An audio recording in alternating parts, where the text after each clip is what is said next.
I got to wait for it to show live. I mean, I am live, but it's always that delay. Hang on. Now it says 0 people. I'm waiting.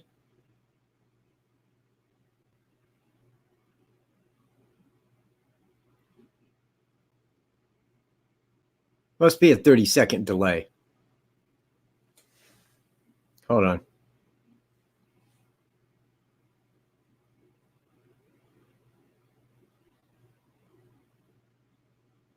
There we are. Okay.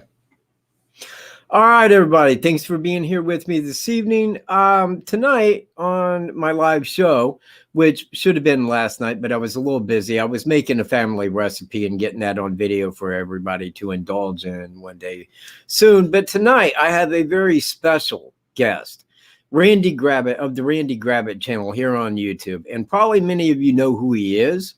But tonight he is going to be on here, and it's really going to be his show that he can discuss as he wants. We'll take questions and the like. So, ladies and gentlemen, let me bring unto you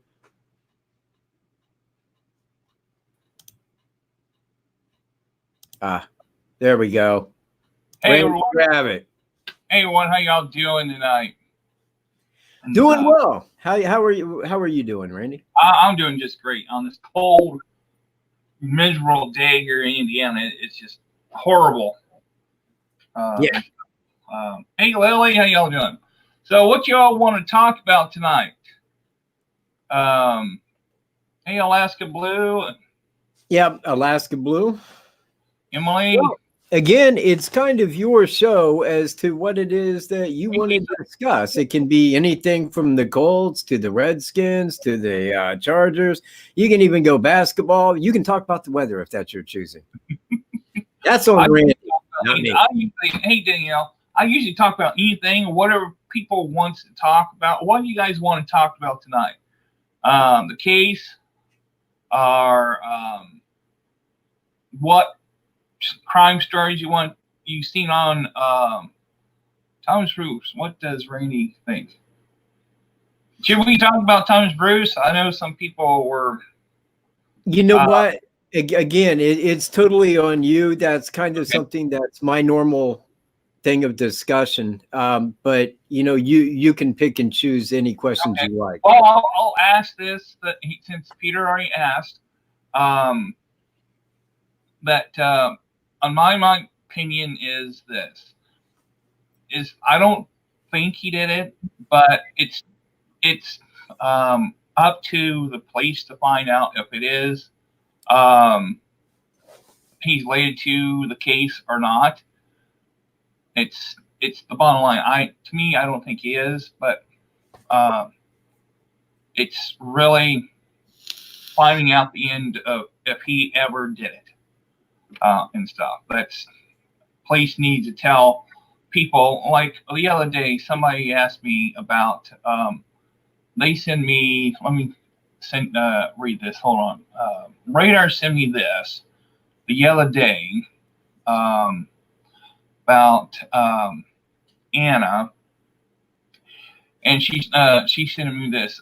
This is what Anna said. So they were very clear that the first sketch was a person of interest. Now the second one was released because they have cleared the first person. So I think, and she's saying, I think the LA did things in the manner they felt they need to do. So that's what everybody was questioning about that, of why. Hey, Keep It Real, how you doing? I like the way you think. Yeah, well, thanks. And I never heard of that before. It's strange that it's never been in the news, and she's saying that it was in the news. Police said it in the news. The police never said that in the news. That's why I'm trying to figure out, where did she get this saying it was news, unless it was the police told her at the conference that day without telling the news report. Well, I mean, if I have my take on that, Sure, go ahead. It's kind of like what you was saying, because we was told when they put that sketch out, and that was in July of 2017, that the FBI and the two people that had seen that suspect that day, Oh yeah. that this was the man that was on the bridge that was caught on Libby's cell phone, that it was a singular man who was the main person of interest in this crime, and that's the man that they was after. Now, to release a second sketch with no hat on, and neither person that seen that man seen him without a hat on, but now they're saying that, well, we cleared that guy. Well, when did that guy come forward? Who was that guy? You see, yeah, because they gave him a lot of time to turn himself in, saying, well, look, we need to clear you at that time. Whoever it was on that bridge, they needed to be clear, but they never said that this guy was cleared or any other news about it. But yeah, I don't know. It has to be where she heard this at the press, one of these press conferences, and the police. I don't want to cut you short on that thought, but I would definitely say that was at the briefing, because that's when they came forward with the new sketch, and the family had just heard this new word this morning. I think it would have been the briefing. Okay. So that's one of the questions. So, all right. Let's see, just go back. Since I skipped some stuff here, talking. I found a couple horrendous unsolved murder mysteries. Rapes in 96. Okay, Sue. Any other? Keep on asking questions, people. What questions else do you want to talk about? Yeah, that's like me, man. I'm the same way. When I run out of questions, man, I start getting like, man, I should just be talking. Yeah. No, I do not have a POI. I never had a POI at all at the beginning of this case. I've been watching every people who got these different POIs, and it's interesting that none of them has really come close to what the cops are looking for in this case. Now, which witness was it described the second sketch? Now, that's a good question. Who described the second sketch, or was it the flannel shirt guy? Well, he was one of the two people that seen him. Yeah. Was flannel shirt guy and the lady walking her dogs. So that, since that's supposed to be the original first picture, not become the second picture. Yes, because the first picture was cleared without our knowledge. Yeah. So it's just interesting how this case is just getting really messed up on what's going on. Now, well, what are your thoughts on the second sketch, as far as like your beliefs upon like when they release that? Do you think that that's a fair assessment of what the suspect really looks like? No, I don't think so. Between the sketch they brought out at the beginning of this case, and that didn't match the real killer, and the second sketch doesn't seem to match the real killer, because it seems like if it did, somebody out there would have known this guy right away. Oh, I am in full agreement. I have said that if I'm to take true everything that was said in the Delphi briefing, well, then I would be under the impression that this man is from 18 to 40. Like the two people who seen him couldn't tell how old he was. Yeah. Secondly, maybe he wasn't wearing a hat at all. And thirdly, he lived or worked in the Delphi area. Well, there's 46,000 calls that were tipped in, and the total population of Carroll County itself is 20,000. Well, yeah, with the FBI being there that first month, if that was very true, he would have been arrested quite immediately. Oh, yeah. It's just can't understand how, with all these tips, it's close to 4,000 tips now, that between these two photos, they haven't got nothing. Including the audio. Yeah. Yeah. And I did say on TV 18, I said, I think the guy's voice will be caught with his voice if it's not the sketch, its voice would be caught. They get arrested for. But it seems like they can't even get that right with whose voice after all they've been through. What? How many? 4 times through the interviews they did at the beginning and looking at all the names they interviewed and keep on saying we may have had in our interview. Let's just okay. How many times are you going to go through? You should have his voice from all these interviews. Yeah.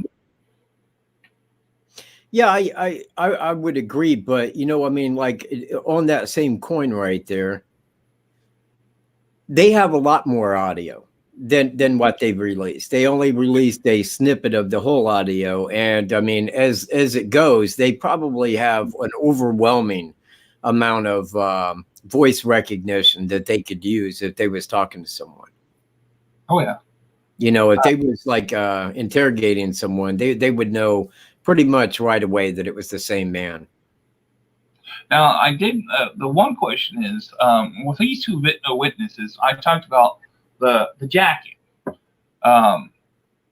People wear blue jackets, and let me see here. Who sent me something? Somebody sent me a video of, or was it Stu? It was Stu. It was Stu. He found that.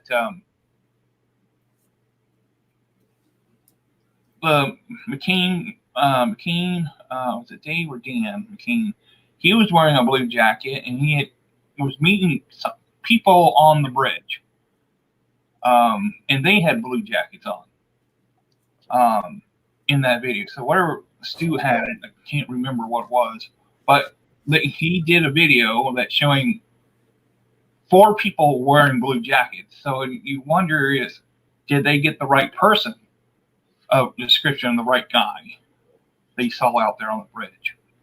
Well, okay. I mean, I can in part answer that, at least to a degree. I know that the lady walking her dogs had spoke with him. Okay. And it was the same man that was pictured on the bridge from Libby's phone.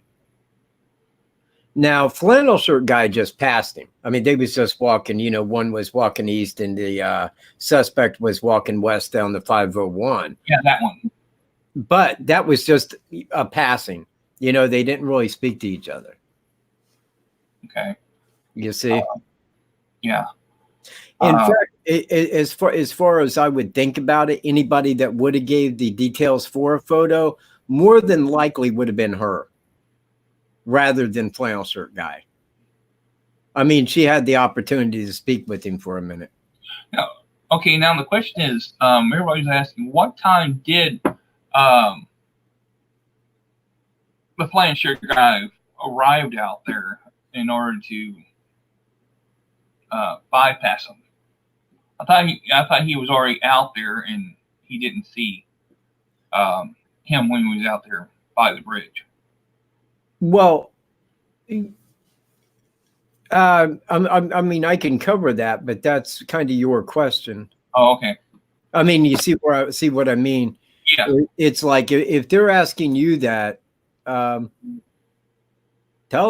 them, or For me, I think if I remember, is it the guy when about close to the same time as Derek showing up, just minutes before Derek showed up, when he passed him on the trail. I think that's what happened. I think if memory would serve, it was probably right at an area of about 2:40 p.m. that day when flannel shirt guy got there, because I think he was walking for approximately 10 minutes or thereabouts, maybe a little bit longer, heading to the Monon High Bridge, where they passed Cross Pass. And Okay. It was probably in or around right around the secondary entrance. Gotcha. It could have been a little further up than that, heading east. But it would have been right in that area there.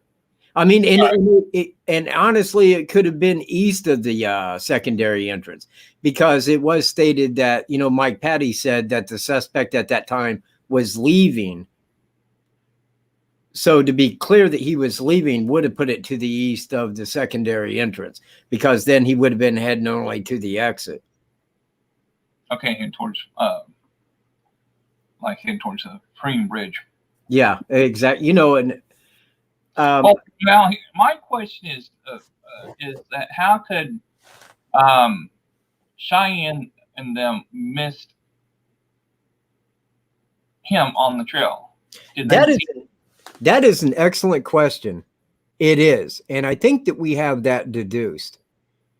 View with me here. Okay. They're abducted right down here on the south side. Right. Hank, there. Yeah, I was waiting for the editing to catch up here. Well, it takes a second to hear and go. Okay. Yeah. So they were abducted, taken down here to the hill that cuts to the left if you're walking to the south. Then they follow the walking path down the hill on further to the car path, which the mouse is on now, heading to the creek. Now, it's my suspicion that he had already been down there from where the lady walking her dogs had seen him at on the south side, that he had already been down there and scouted that area. He knew that right there in that general locality was the most shallow area of the creek, and that's where he had him cross at. Yeah. Now, you asked me about Cheyenne. Well, Cheyenne's photo was taken from platform 5 on the bridge, right there where the mouse is being shown. And she was facing to her north, back up the tracks toward the trail, that way. Now, that was at 2:49 when she took that picture. Now, that was at about the exact same minute as Flannel Shirt Guy seen him walking out. Now, my theory is this, that once he got up there onto that trail, walking back to the 501, approximately, kind of cut back to your left there a piece. A little bit more. There you go. About right up in front of your mouse right there. Not quite that close. It would go cut back. Back the other direction to the east. Right there. No, that's on the 501. No, I want the walking trail on the north side. About in there. There you go. You had your mouse about right on it. About right in that area, maybe right in that proximity. He's seen Cheyenne walking because he had just committed a crime. Okay. And he was watching to his front because he didn't want to run into somebody that could view his face. The only person that had seen him was the lady walking her dogs that happened up on him. And he had been there for over 2 hours. At that time, 3 hours. She was the only person that seen him. Now, if he's seen Cheyenne walking down toward that bridge, which I imagine he very well may have, given the time that he would have been leaving, he would have held his position there as that she wouldn't have seen him in the woods, maybe behind a tree, let her pass at a comfortable distance, and then begin back out to the 501 again. And then Flannel Shirt Guy, who arrived, I forget how many minutes behind her. It may have been 10, maybe plus that minutes. But then he was walking down that way, as he was heading out, and they crossed paths. Well, see, if Cheyenne arrived at the Freeman Bridge at 2:30. Yeah, and again, I'm kind of speculating that he arrived in a 2:40 area. So if it takes, say, give about 2:45, if Cheyenne didn't see nobody and they didn't see the flannel shirt guy, but you still had an opportunity to still be able to see through those trees since there's no leaves on it. I'll give you that. I have thought about that because he's watching to his front because he wants to make sure anybody walking that 501 trail, he sees them before they see him. You see what I mean?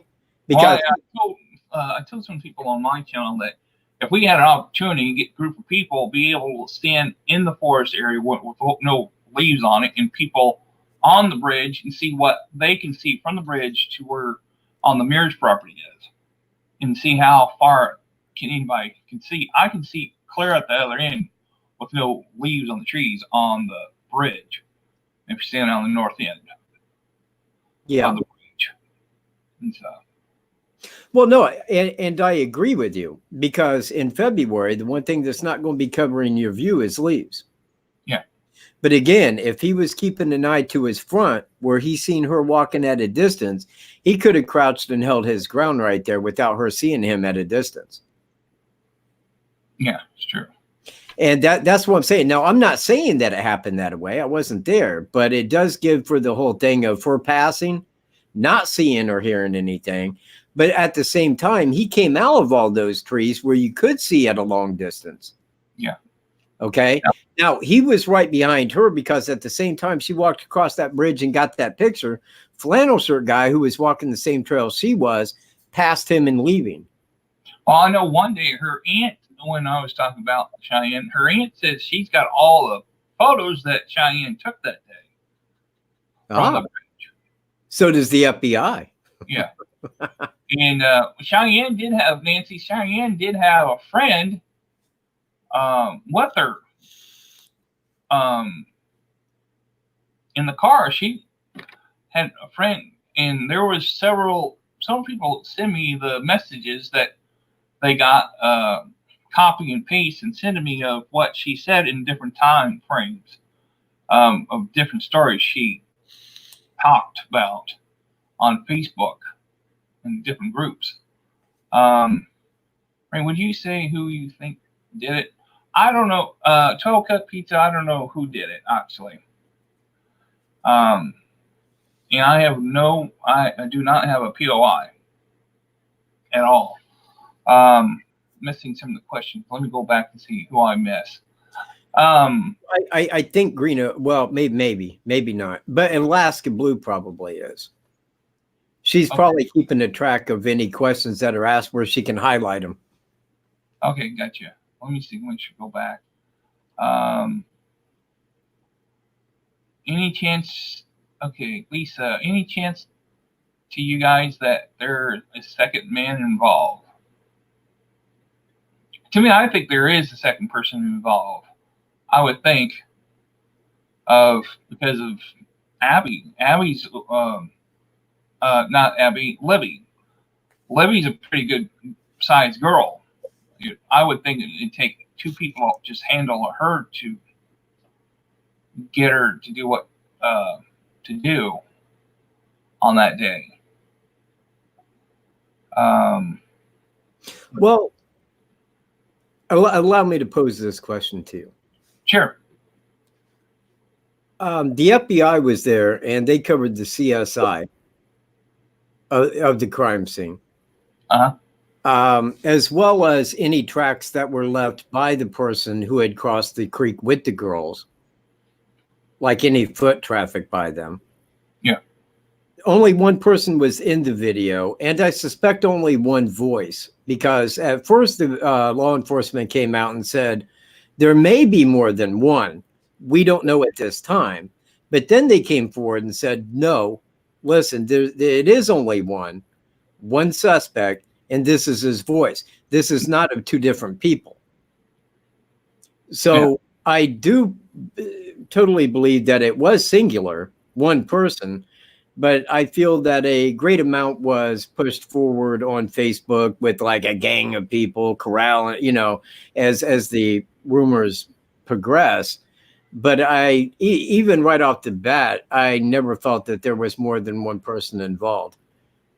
Even when the photo first came out, it was my thought, Solo man, Solo did that by himself. And I think that at this point, actually going back as far as over 2 years ago, they had said, no, it's a singular suspect that we're after.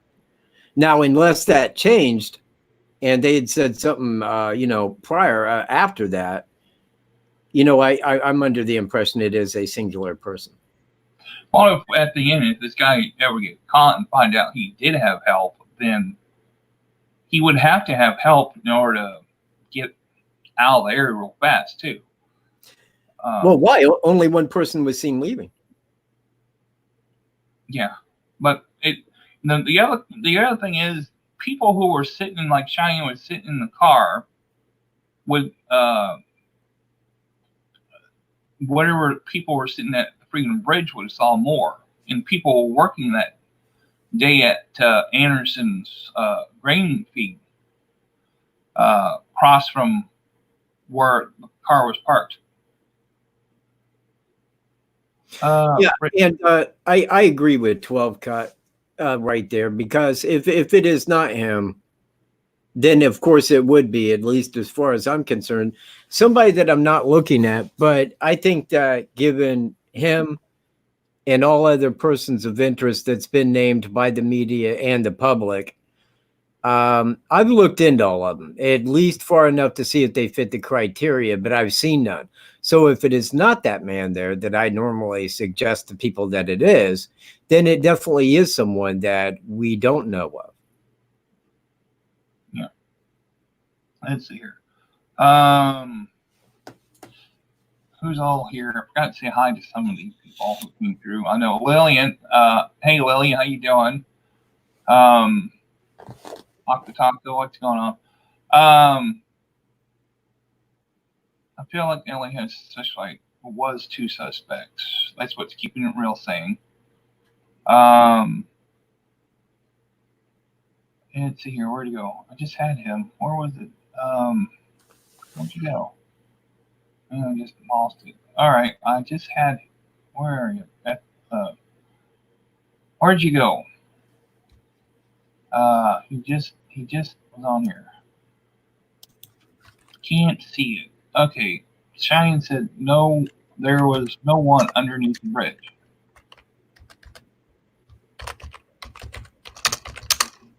Now, a Planet Shirt guy said there was people telling the Planet Shirt guy said that he saw 2 people underneath the bridge. Guy and a woman. But if in the picture with Cheyenne, it doesn't show no one's there on the bridge at all. No. You believe me, I've studied those pictures. And I see everything on there, and it's like, there's no way. It would have been there in the picture, like Libby Abbey standing at the bridge. It's showing there's no one was there at the north end or the south end of that bridge. But the killer was already standing on the trail waiting to go after once they move on to the bridge. Well, that. Go ahead with that. Okay, because we already know when I did my version of where the killer was standing in the past the railroad track fence in the trees, you can't see him, and that's where he was standing. But your human eyes can see farther than what the cell phone, what a cell phone can show you than anything else. But you can see farther, and that's how they knew the guy was still there watching them when they were on the bridge. And it's showing south end that there was nobody behind them or in that picture. It would have been people would have been there on the bridge at the time Libby and Abby was there. Because we always see a lot of people standing around on the bridge or sitting or walking across both ways. So particularly there was nobody there at the north and south end. And like Cheyenne in her pictures, there's nobody standing there. Nancy had said here, the person walking the dog at 12:30 had a face-to-face and spoke to him. She is significant. Does she agree who she saw is between 18 and 40? Did she say his voice matched the recording? Now, I can answer this as far as that. She won't say anything. Nothing. Nada. Not to me, not to you, no one, unless that is law enforcement. Because she didn't want to come forward. And it took a time till she came forward because she's concerned the guy would know where she lived. Right? Yeah. So the thing is like, if she did say, yes, that's his voice, we don't know about it, nor would law enforcement ever release that to us. But I will point this out. It is my true underlying thought here that when shown the photos of that man, she was like, yes, that's the man I saw. And I don't think it took much more than that. She could have listened to that voice all day and said, yeah, that's the same exact voice. That's his voice. But that's me. But when people ask me, well, what did Flail Shirt guy say? Well, I'm going to tell you right now, it'd be damned if I know. Aside the fact that he's seen him walking out. I mean, you and I, we don't know any more than that. Yeah. That's all law enforcement's going to say. Well, I know everybody wants more information and in order to help catch this guy, but police won't. That's the problem. Police is keeping so much close to being quiet, and they don't want to use that any more information to give us to put them away. Well, I believe that the police are doing what they have to. There is only so much that you can say without tipping your hand. Yeah, and I think that they've done well in that. They have kept us very close to their vest, but they have released information that could find the man. With this picture, the video, the audio, and that is way more than what you'll ever really get in a normal murder case, because that just normally never exists. Well, no, the two ways he can get put away would be whatever information he has done to these two girls. The autopsy would be most reliable to put him away of knowing, hey, you did this. We know this is one of the finds on the bodies, and then they would get that guy permanently. And knowing this is how would any other person would know what he was done to those girls on that day. Let's see here. Any other more questions? What questions? I see Hurley asking, was she pregnant? No. She wasn't pregnant.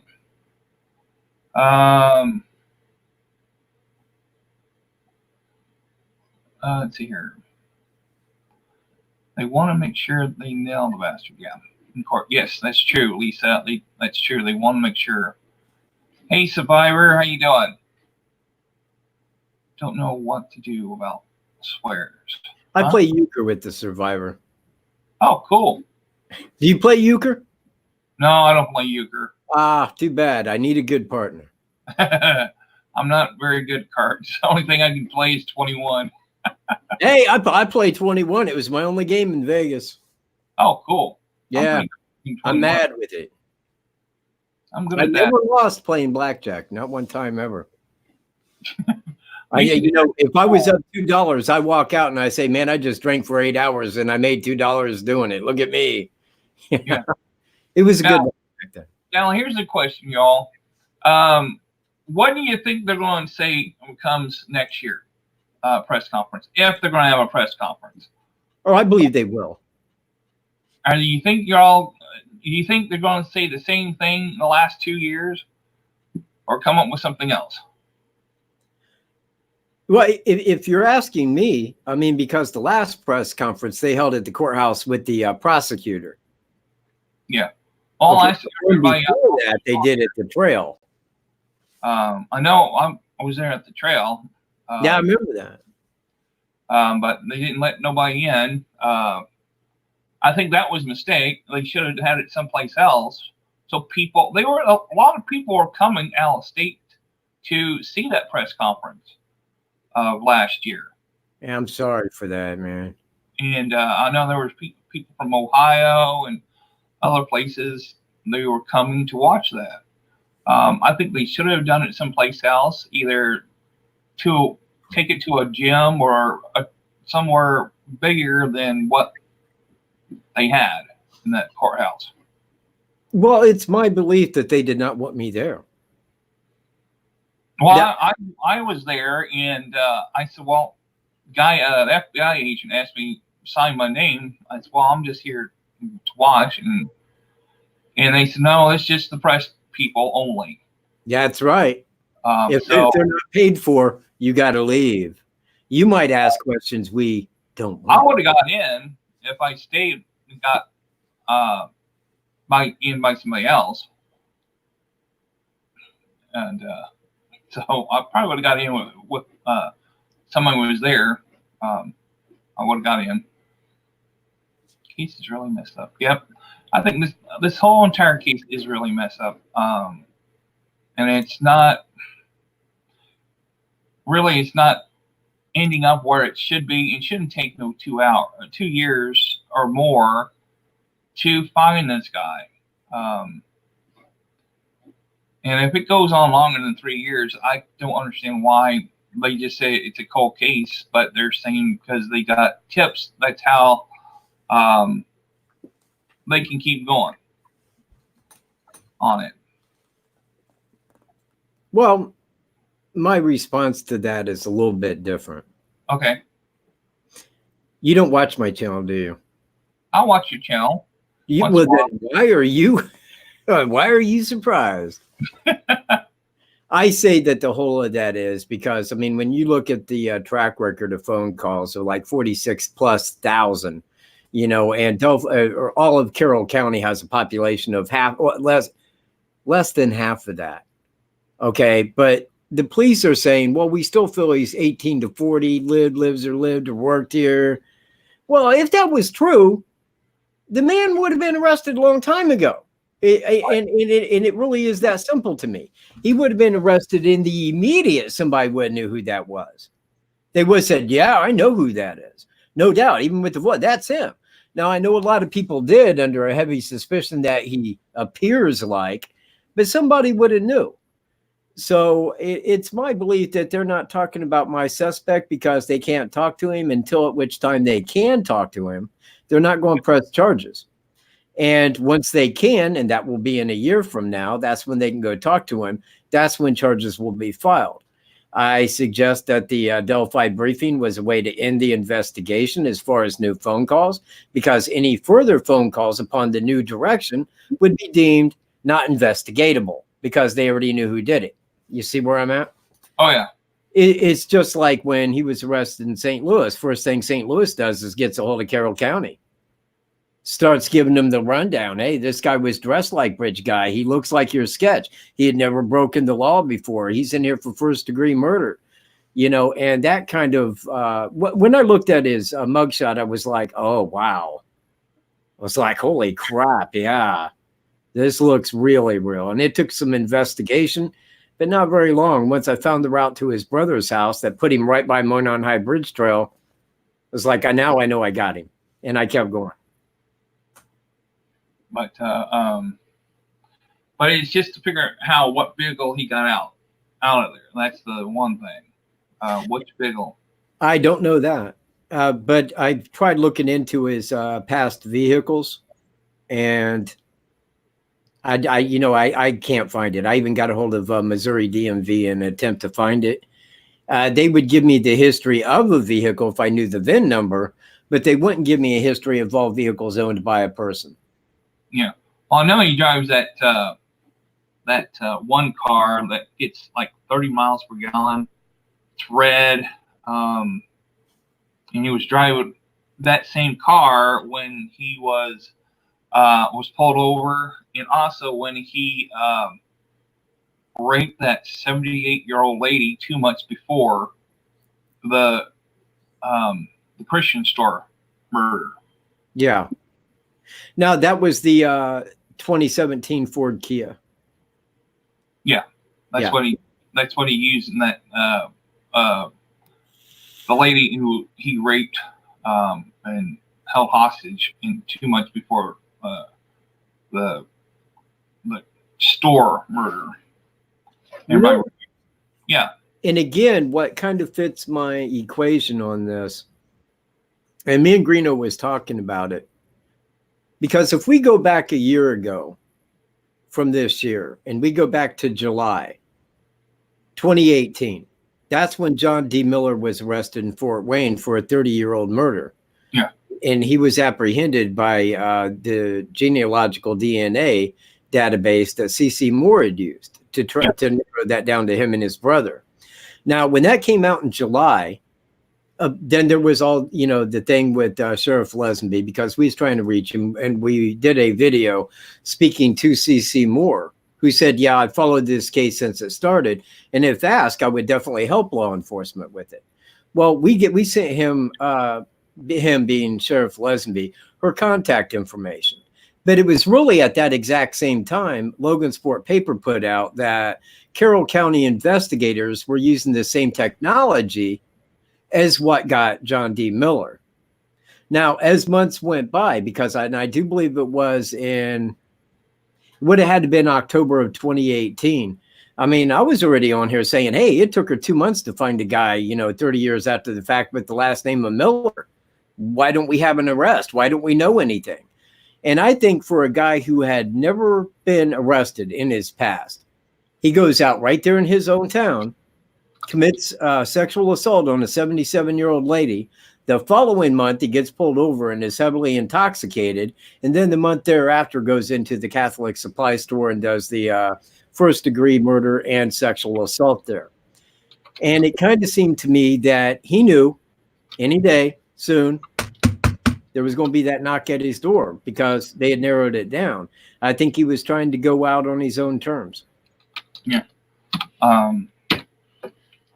But it's still trying to figure out, more like the California killer, how many times they went back and look at his past to catch up things from his past. And since he was a police officer, and that's how he got away for a long time, because he got there way before looking at the scenes of the crimes that he already did and possibly get evidence. And I'm surprised the killer here of Delphi hasn't tried to taunt the police or put something in the newspaper like Mr. Miller did over the years. He wrote letters and everything else to taunt the police. I'm surprised he's not doing it and trying to figure out why he's not doing it and stuff, to taunt him and say, hey, you're not going to catch me or something like that. That's it's kind of weird. Serial killers normally, for some reason, and it seems like a lot of them, like the Zodiac, that's another one. Yeah. That it did that. BTK had did that. John Miller had did that. And actually, if I was to sit here and go over it in my head, there was others that had did that. It's kind of a serial killer behavior because they want that attention. Yeah. They want to contact the police and say, haha, but you won't know who I am, but, I'll give you a hint, or, and they kind of behave in that manner. Somebody the other day had asked me if I felt that the suspect, being my suspect, was a zoophile. Yeah. And I'm thinking about that, and I'm like what, man? Did he hurt animals? And I got, and he broke that down like, that he was cruel to animals and this and that. Well, that is a serial killer behavior when they're young. Around the time of puberty is when that starts picking up. But my suspect, him and his wife owned 2 dogs, and he walked his dogs. So said his neighbor. He was all the time walking these dogs. He, was a real kind man, real likable, just a real great guy. So it's kind of odd that he would be that way, provided he is the killer, because in a lot of respects, he's following the good guy, bad guy in a like manner. But there's other aspects like being that charming, great guy. You never hear about that from a serial killer. Even people that knew a serial killer would be like, yeah, there were times. But not him. I mean, everybody that's been talked to, he was a great guy, man. He really was. Hey, well, thanks for putting that my PayPal link up, and you too, Mike. Thanks for doing that. Yeah, I'll get that up there because after I put it up, the moderators helped with that. Thank you guys very much. Yes. Let's see here. Guest treatment, Randy. Who is the older lady that assault? I can't remember her name.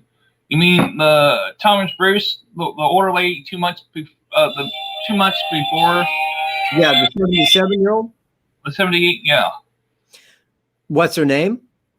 I had her name. I did podcast on her. Let me see here. Hold on. Let me look it up here. Hold on. Let me look it up here. Okay, because I never heard her name. I thought that was Yeah. I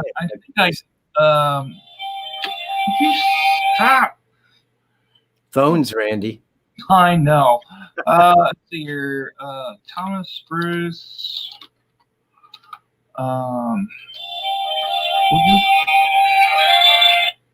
I'd answer, Randy. Thomas Bruce. Raped. Let's see, 70-year-old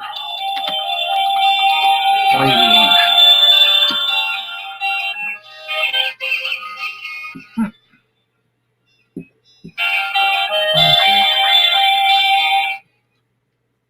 There we go. Yeah. Let's see here. Where did he go? Ah, here we go. Let's see here. Supreme Court. Bruce versus 1970. Oh, Bruce. Which one is this? Giant or Aaron? What? What's this one? It's not it. Bruce. Nope.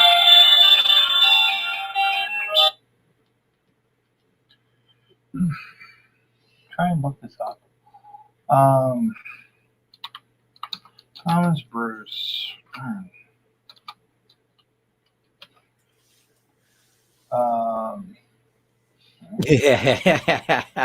I can't. Man, why can't I find this? I had it. I know. I read it.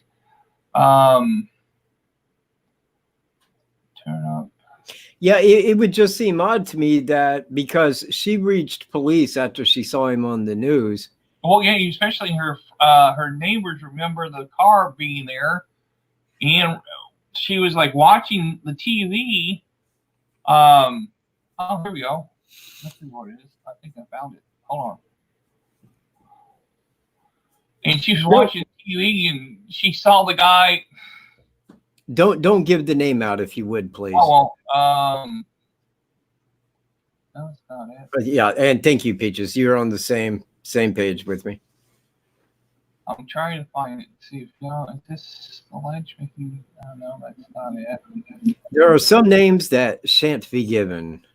No, but well, that's not her either. But yeah, she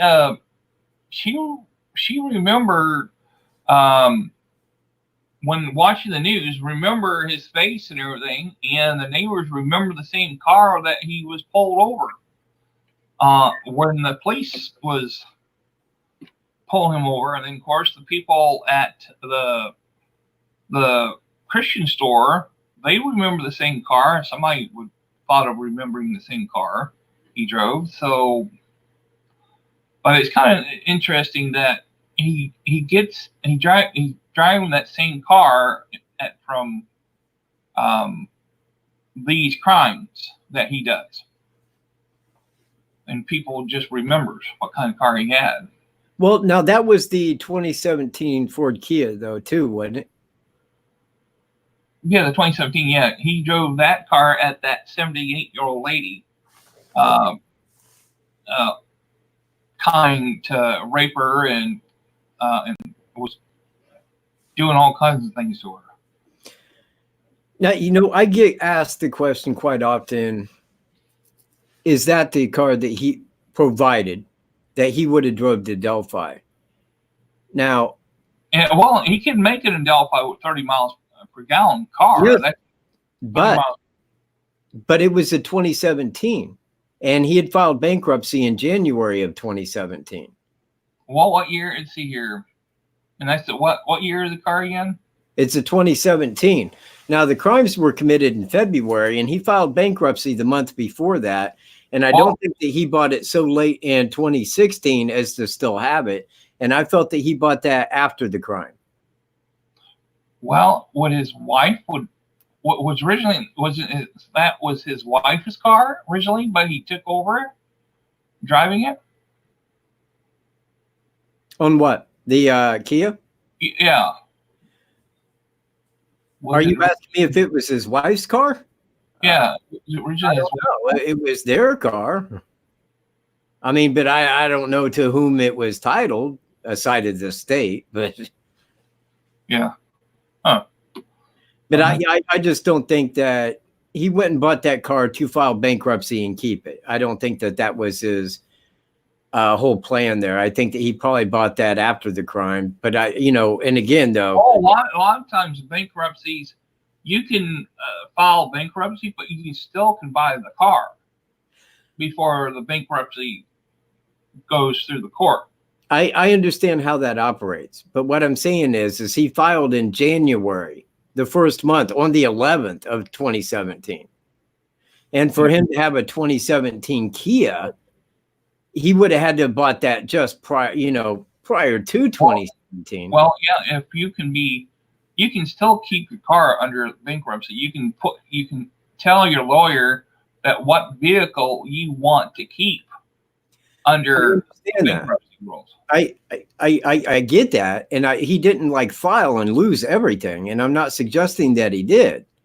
But what I'm saying is for it to happen in February the 13th of 2017, and for him to already have just recently bought that car, to then file bankruptcy and lose a lot of everything else would have made no sense. Whereas if he drove an older car, got rid of that car, and then bought the car, in 2017, 2018, that would probably make more sense to me. But I doubt that it was the 2017 Kia. If it was, then yes, they could have traced that to there after knowing it was him. But I'm just suggesting I doubt that it was the 2017 Kia. But I don't know that. Yeah. But I'm going to say the survey says most likely wasn't. Well, Faith has a question asked that now if they had a better photo of the killer, and if Libby did scratch the killer, would it have a better photo of him with his face scratched up and bruised from Libby? That's a good question. Probably, but if Libby filmed him and then stuck it in her pocket, then she wouldn't have got that part on the film. Would you think? Me? Yeah. Well, I mean, if you're asking me, I think that there was the threat of a gun that was used, and I don't know of a girl, it wouldn't matter her size, that was that age that would have done something knowing that this guy's out of control and he's got a gun and he will kill us. Yeah. I mean, you see where I'm at? I'm not questioning her bravery.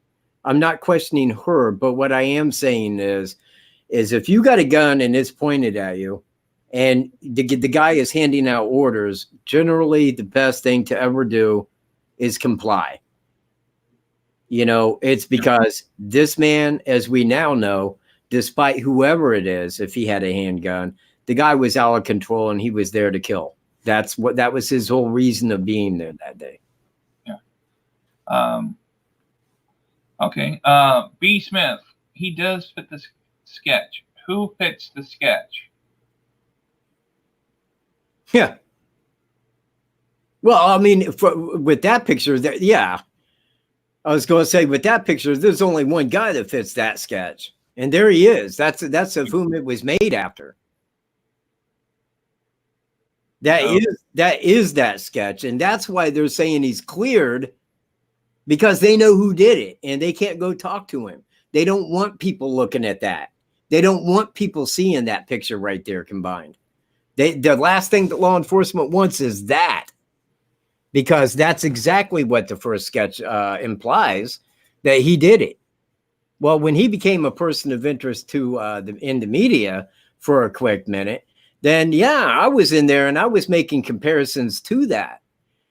And again, what happened shortly thereafter? Yeah, guess who ain't coming into the second year press conference? Bye-bye. Shove off now, because you ain't going to come in here mentioning that name. Let me tell you that. Anti-Gravitt, thank you for your donation. Vegan Love 70 says the nose is different. Okay. A quick take. It was a composite sketch. that was made between the two people that seen the lady walking the dog and the flannel shirt guy. Now, to say that something doesn't entirely match, it's just like he's got that little thing right there on his skin right here. It's not in the sketch. But if you were standing there just talking to a man who was unsuspicious by every means, he was just a man there that you seen when walking your dogs. Well, how much, so, weeks later, would you remember about his face? Yeah. I mean, you see where I'm at? There was probably more than just that, but it's just the overall make of the face in comparison to his. The eyes set it off. Even right down to the mustache and the goatee he had before his arrest was identical. Let's see here. Where's another one? What was it? I just seen. Faith. He went out with his wife that night, and the girls went missing. So what do you take on that? He would have to really be going like over 100 miles per hour in order to get back home. Not so. Okay. Well, because he lives in Central Time and we're on Eastern Time. Well, from where he lived to Delphi, to Monon High Bridge Trail is a 4.5-hour drive. But when he's going back into Central Time, he loses an hour. So on his clock, it would have been 3.5 hours, meaning that he would have arrived home because he would have been going faster than 55 because he was mainly on the interstate. He would have arrived home before 6 o'clock that evening. He definitely could have made a dinner date with his wife. No problem. Never been missed. Yeah. All right. Provided that he actually did go to dinner with his wife. And she wasn't just saying that because she was previously talked to by the FBI and told, if anybody asks about this, say we had a dinner date that night. That way he'll shove it off as him being a person of interest. That could happen as well. All right. Just to ask, I thought he was. It's your turn, Randy. Answer the question. I'm trying to answer the question. I'm sorry. Well, you was like kind of deliberating and. Yeah. But I did know the answer on that. Yeah. I'm sorry for cutting into your show, Randy. Oh, that's all right. You're welcome, Faith. Just the fact is, I thought he was spitting from maybe chewing tobacco. Looks like he did spit something from his mouth. I don't never heard of this before that he had something in his mouth. Do you think any witness saw him spitting something from his mouth? If a lady said something, Mike? No, I'd never heard anything about that at all. Okay. Let me go back here. What else is here? To the NCA. What is this? To the NAACP last week. What anti-gravity? What's that about?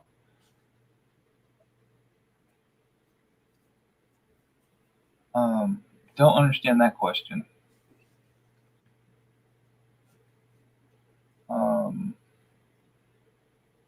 to me, I think on the DNA, I think they should have been using this from the start. When they start putting out the information that saying they had allegedly saying they were fast tracking the DNA, and I think that if they did have the DNA, they should have used that program to find the killer faster if they had the DNA right there and then.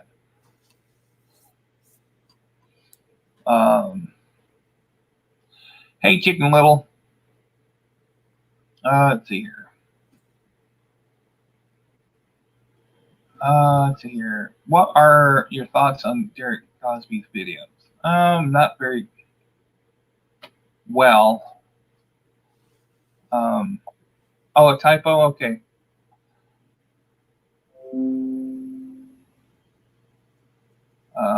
Let's see here. A mug shot. I don't know. Right, nobody can do the sketch perfectly and can remember every detail. True. Eyes wide, stronger upper body fits the badge. Okay. Other questions besides Thomas Bruce?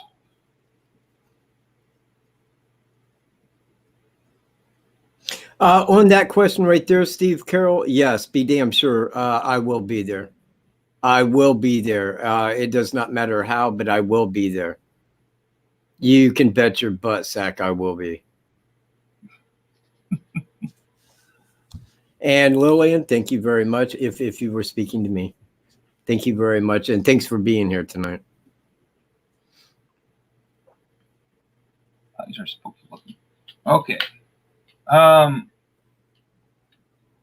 In fact, my directing editor may be there with me, for my knowledge. Cool. Oh, that's cool. I would like to think that he would. Yeah. By the way, everybody, Greeno is doing the editing here and set this up for us. Yes, indeed. Because he's the best editor around in the part of this state. No, in the Midwest, he is the best editor around. Okay. Carolyn asks, Ray, do you think in the world, not the Midwest, in the world. In the world. My bad. In the world. I'm out. I just wanted to jump in and say that he was mistaken there. In the world, people. I'm here. I'm in the background. He may not be my editing director next time. No, he is, man. He is a great editor, and I hand his name out whenever I can because his editing skills are unmatched. All right. Carolyn asked me, Ray, do you think VG's bald? Is he wearing a hat so maybe better hat and never goes out without the hat? I would say 50-50. He might be half bald, and since we can't see the top of his head, he could have half round the rest of the bottom and stuff. So I would say he might be both, bald on top and hair about round here. So he might be both.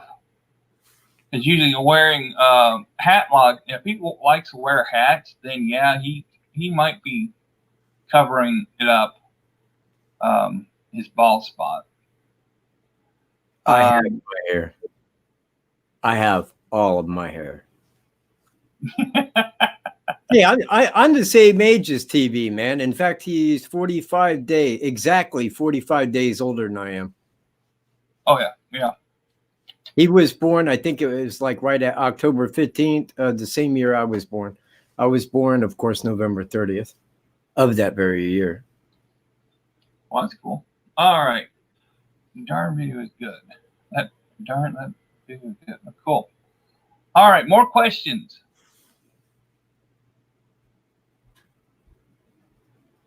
I think he may have ball cap and stocking cap over that. Lots of guys in the Midwest wear it. Is there a way to slow down the video? Not at all. Which video, Steve? Showing or what?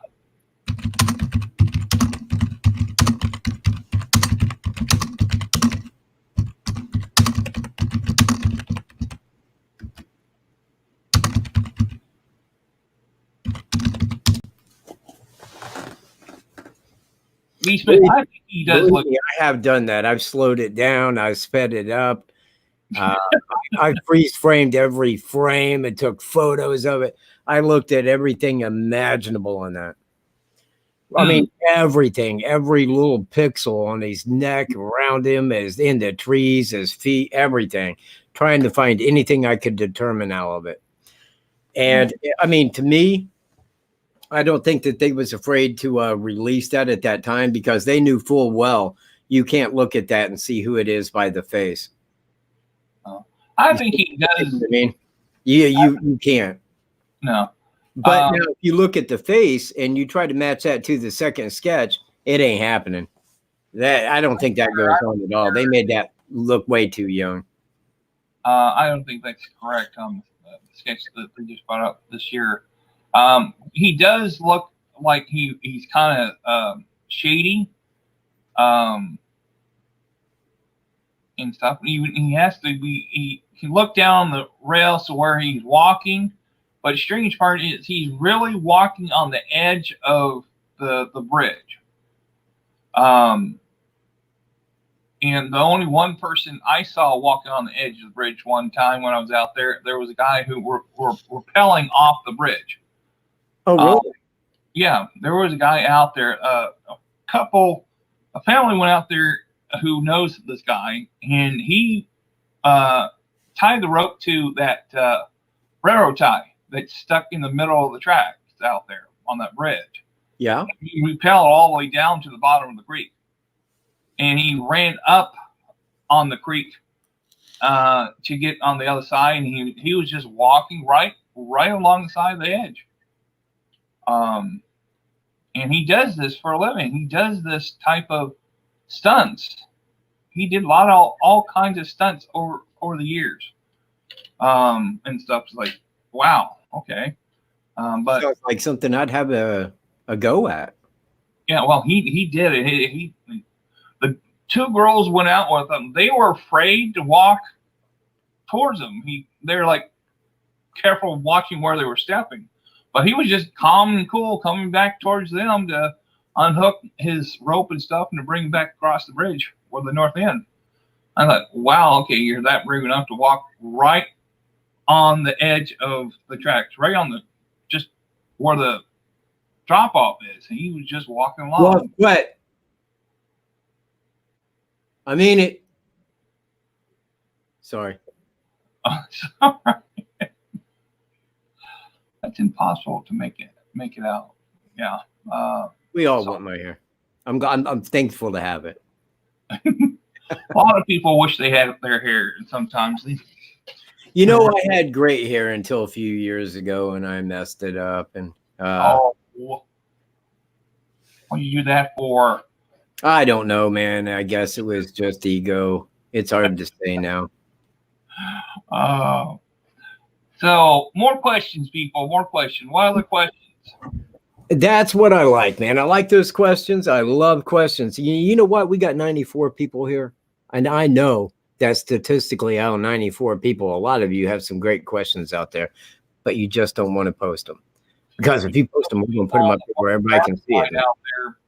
And we'll answer those questions in like kind. LA will not say who did the sketches. It's no comment I got. Well, the person who did those sketches was the Indianapolis state police officer who did it. Now, are you talking about the second sketch or both? Both of them. They did both of them. He did okay. both. I thought the first one was done with the help of the FBI. TV18, but he did both of them. The guy of the Indiana State Police. Because I know that they said that it took a long time to create the first sketch, and then that was my upsettedness. Because it's like, with all that time spent looking for this guy, but then you're like, oh, he ain't a person of interest anymore. Well, excuse me, where did that come from?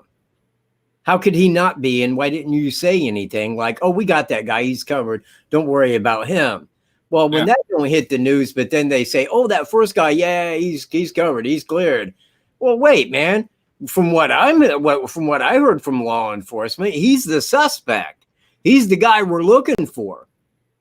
So if he was found and tipped in or whatever, and they knew who he is and he's clear, well, then that leaves this whole case in an imbalance. Because now what are we looking at if we're not looking at the reality? Yeah, let's see here. Jess Beck says, hey, Katt and Randy, how long do you think the video is from Libby's phone, and how much remaining views do you think they are holding back? Was it like 45 minutes of the video that they record from the time from the bridge to on the other side of the creek? Are you asking? Yeah. Well, I mean, with the cellular video, and I mean, I'm speculating here because I don't know the clothes that she had on that day. I don't know if she had an upper pocket or if she stuck it in her waistband or in a pants pocket. I really don't know. But the thing is that when she turned that on video record, she had it aimed at him for a second anyway, through 3 steps. Yeah. Okay. But now if she was holding that phone the whole time, then it would have been something that he would have saw. So I'm under the suspicion that she put it on video record to capture the guy's image and probably immediately stuck it in a pocket or her waistband. Now, when they crossed the creek, it's unknown to what level that went to and if that couldn't have cut the phone out. But if it didn't, then it probably captured everything, like the crime and everything. Yeah. Because if he saw that it was on video record, he would have destroyed the phone or took it with him and ditched it elsewhere. Yeah. But the phone was right there with where Libby was all that time. It's just wondering why he didn't take the phone. Well, and again, my suspicion is because everybody's got a phone. I mean, if I walk up to somebody and I'm going to rob them, well, I already know they got a phone on them because everybody's got a phone. But what he didn't know is that it was on record and capturing his voice and it already caught his body. That's looking back on it after the fact. But at that time, even if he's seen a phone, they got a phone, no big deal. Somebody could try to call on it, but they can't see me. You see where I'm at? Yeah.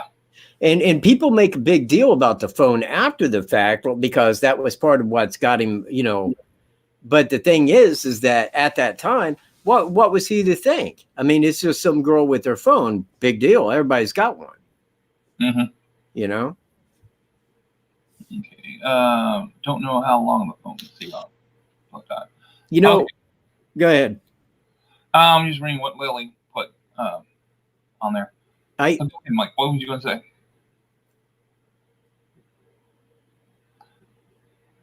All right. Let's see here. Any more questions? More questions, people? If the phone didn't get wet and die when they crossed the creek, because they went out there to take pictures, okay? They wasn't really in a lot of conversation. And at that time, to my knowledge anyway, they had only taken 2 pictures. So when she put that on video record, it was probably on about 100%, maybe a little bit less, but not much because they would have charged it before going there. So it probably would. I mean, it definitely would have captured the abduction straight up to the crossing the creek, provided the creek didn't destroy it, and probably the whole of the crime and maybe a bit more until it died. But it being on video record, it would have died faster than if it was just sitting there dying. Yeah. It would have died a lot faster. Yeah, Steve, I saw your comment telling it was Master Trooper Taylor Bryant who did the sketch, named the second sketch. Okay. That's what Steve Carroll was asking. But would one of the moderators drop him my email address, and then that way he could kind of reach me at any time?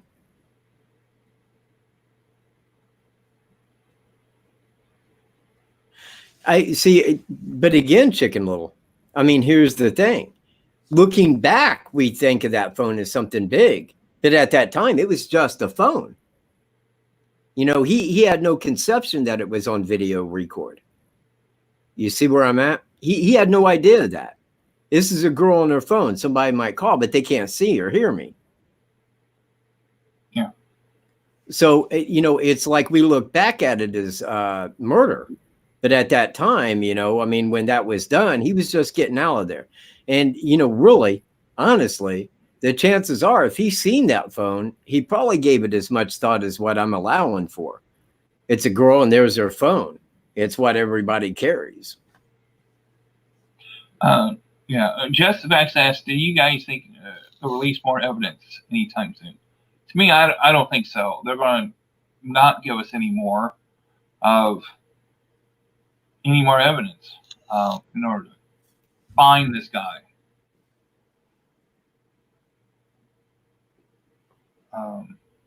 Who's this biker dude?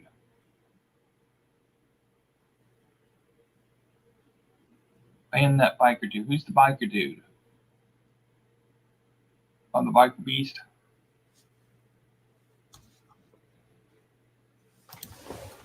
Hey, I did want to throw something out to everybody real quick here.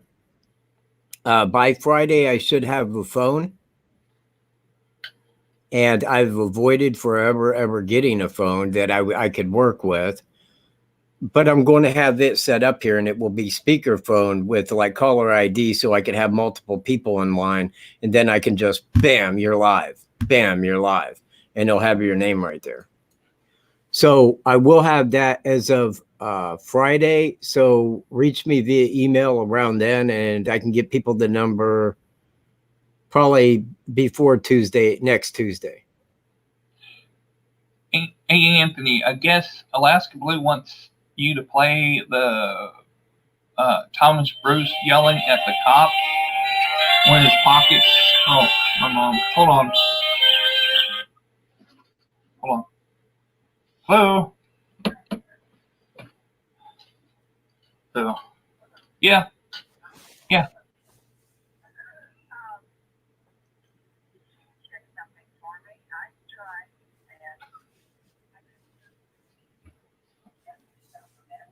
Okay. Hold on. Hold on. Let me get to it and stuff. Do you mean take you off screen? Yeah, take me off the screen. All right.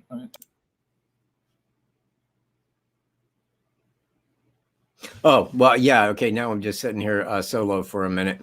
But yeah, this right here are the two images. The one on the left is the Delphi suspect. The one on the right is TB, and that's at the traffic pullover.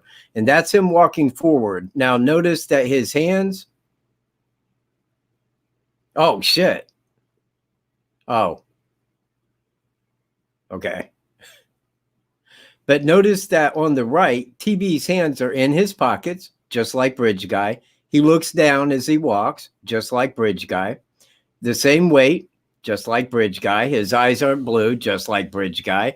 And in all honesty, if you listen to his voice when he's yelling at the cop, he sounds like the Delphi audio entirely. That's me. That's just me there. Man, I think Randy took off and he didn't even say have a good day. Whoa, crap. Well, I guess this leaves me solo. I don't know what's going on here, people. I just took him off, but I didn't. Hang on. Oh, he's still there, isn't he? He's still there. Okay. All right. I think that TB is 5'8". He could be 5'7" or 5'8", but I know he ain't 5'9". I think that his jail listing put him at 5'8".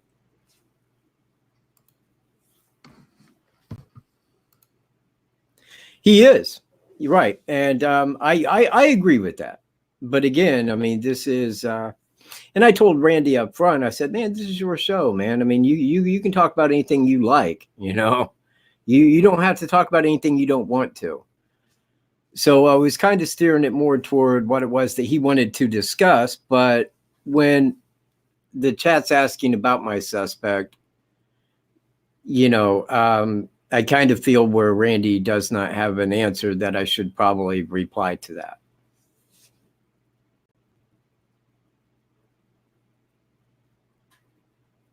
Yorkshire tea. I got into tea for a minute. And not that I gave up coffee. I mean, I wasn't going to be that person. I still like my coffee, but I wanted to incorporate tea rather than my drink of choice, which is normally Dr. K. Dr. K. It's a delicious soft drink at all hours. But you want to hold the can right, or you'll make a mess. Well, okay, here, let's pull Greeno in for a moment. There you are. Greeno, you're in. And you're unmuted. How you doing? Good. This episode of Michael J. Katt is sponsored by Dr. K. Dr. K. Quenching thirst for YouTubers. Not only that, but I guess while I have a brief interlude, I will commercialize this. This is what I was making last night. This is a family recipe of meat rolls.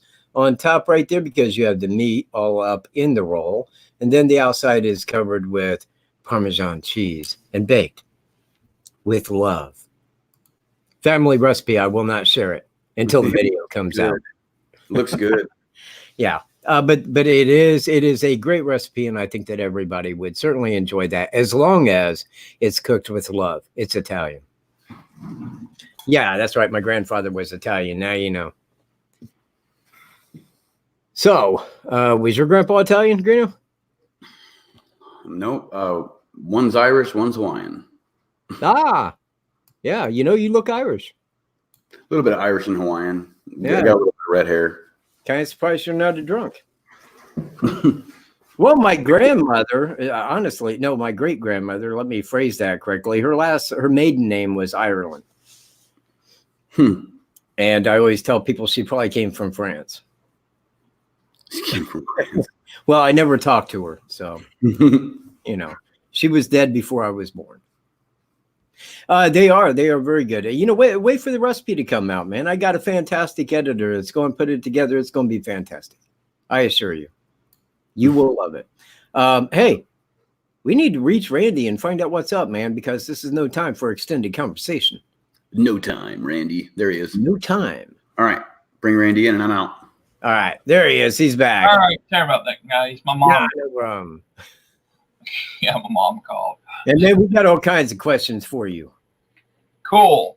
Like this one right here by Harley. All right, what do we I'm sorry, that was probably for me. I was holding my Dr. K, which is a generic Dr. Pepper made by Kroger's. Cool. All right. What Huh. questions? I just drink tea. That's all I drink. Tea and Pepsi. I was just discussing tea, which took me to the soda. Cool. Yeah, I like sweet tea and Pepsi. That's what I like the best. I'm not a Coke man. I don't like Coke either. It's got too much acid in it. All right, so more questions, ladies and gentlemen out there. Those who are out in that dark land area that we can't see. We got 93 people here, and one of them has a question for Randy. Okay, throw it up there. And hey, you know what? Let's say you just don't want to ask a question. Give him some money. Give that cat some money, man, for being a special guest. Do that. Cool. Virgin Love, you're a Coke person? Cool. 12 cut, throw it up there, man. What's the question, 12 cut? Since you're a Diet Pepsi person.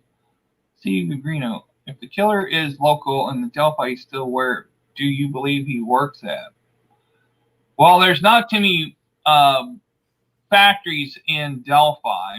Mostly it's Lafayette, Logansport, Monticello. Those are the places that factory besides the hog plant. Kokomo as well. Huh? Kokomo would be another that's semi-local. The big GM plant over in Kokomo. Because mostly it's all restaurants in Delphi. They used to have Peter's Remington. That was a furniture company I used to work for when it was around. Peter's Remington. Did a lot of things there. There was not much factories in Delphi, and not many gas stations in Delphi at the time too. So, but yeah, I think the only plant is like hog plant, and then you got some of these farmers for the chicken companies. I think people chats to play rings on screen. Okay. More. Let's see. What more questions? There's the one right there that 12 cut had asked. My question is, will they release more audio and video once the case is complete? I would think so. If they finally catch this guy, I would think they will release it to the news and showing us how they caught him. I would think they would do that at the end once everything's done. They would show us what was the evidence they caught him, finally put him behind bars finally. Yeah, I kind of got a different take on that. I think that they know who did it. I don't think that releasing any evidence or further audio to help the public know to who did it would help them at all. I think that they would refrain from adding anything further that could help the public. But that's my thoughts. That's not necessarily the full of it, nor do my thoughts agree to Randy's. How's that phrased again? That his thoughts and suggestions may not relate to those of the admin, like it's a television show, but I'm sure that we are exactly on the exact same page, but that's good. That's why you're a special guest, you see. Let's see here. So yeah, we got the Packers plant Subaru and Caterpillar. They're all the Subaru and Caterpillar's in Lafayette. There's more factories in Lafayette, and same thing as Kokomo and then Logansport. A lot of these people travel miles away, over an hour away to come to work. And then there's one in Monon, a trailer company in Monon, Indiana. Yeah. So there's stuff. They used to have plant in Reynolds, but seems like plants in Reynolds keeps on either file bankruptcy or never come back up there in Reynolds, Indiana, and stuff. I believe the Constable Robert Ives knows. Well, that's what people said. I agree. I think Robert Ives pretty much had close to the killer who he thought it was. I think he actually was on track of who his killer would have been for those girls when he was in office. I think he shouldn't have left office and stayed. If I was to answer that question, I guess the end of that question is what I find a little odd. Like he knows who did it, but there's not enough evidence. Yeah. Well, who out there following this case could say there's not enough evidence? You got the guy's picture, his video, his full audio, 2 people seen him. We know what he did. His tracks are that, they got DNA. I believe they got fingerprints. They got everything in the book on this guy. But as to say they don't have enough evidence, I'm a little contrary to that. Quite contrary.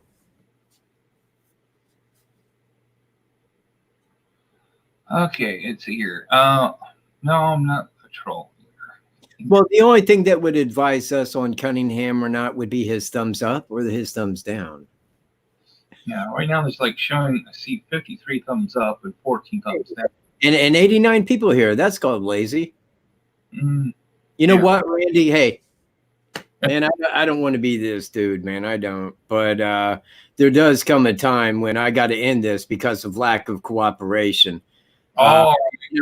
If we don't get those thumbs up, I'm just going to have to call it an eve.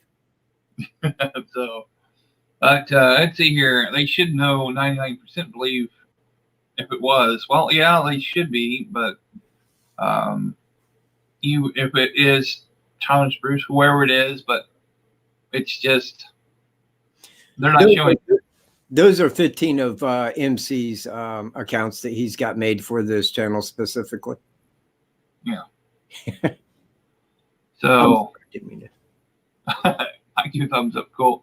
It keeps on going up and down. It keeps up. I got 1 thumbs down and 1 thumbs up. It keeps on going back and forth. So it's been a long time. Well, it's been an hour and a half already. Cool. Well, I think it's time to end this. That way, in the right way to. Thanks for all coming. I appreciate for all coming to watch the show on Mike's channel. I appreciate for inviting me here on your channel, Mike. No problem. And should you ever want to be on again, you know what? There's probably always room. I'm working on other guests currently with Icons, and he should be my guest next Tuesday evening. I Okay. want everybody to watch that. That should be an excellent, excellent interview with him. And I think it's going to draw people into that, which has nothing at all to do with the Delphi case. I want to be clear. So, all right. Well, I'll get off here, and thanks for all coming, and I'll talk to you all later. All right. Thanks for being here, Randy. I will talk to you soonly. You All have a right. good evening. You too. Bye. Bye. All right.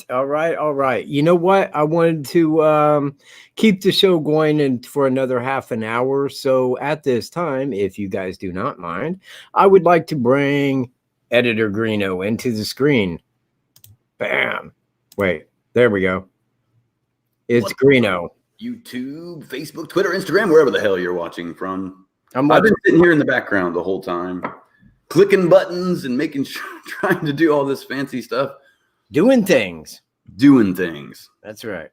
So, you know what? I hope everybody was happy with Randy being here.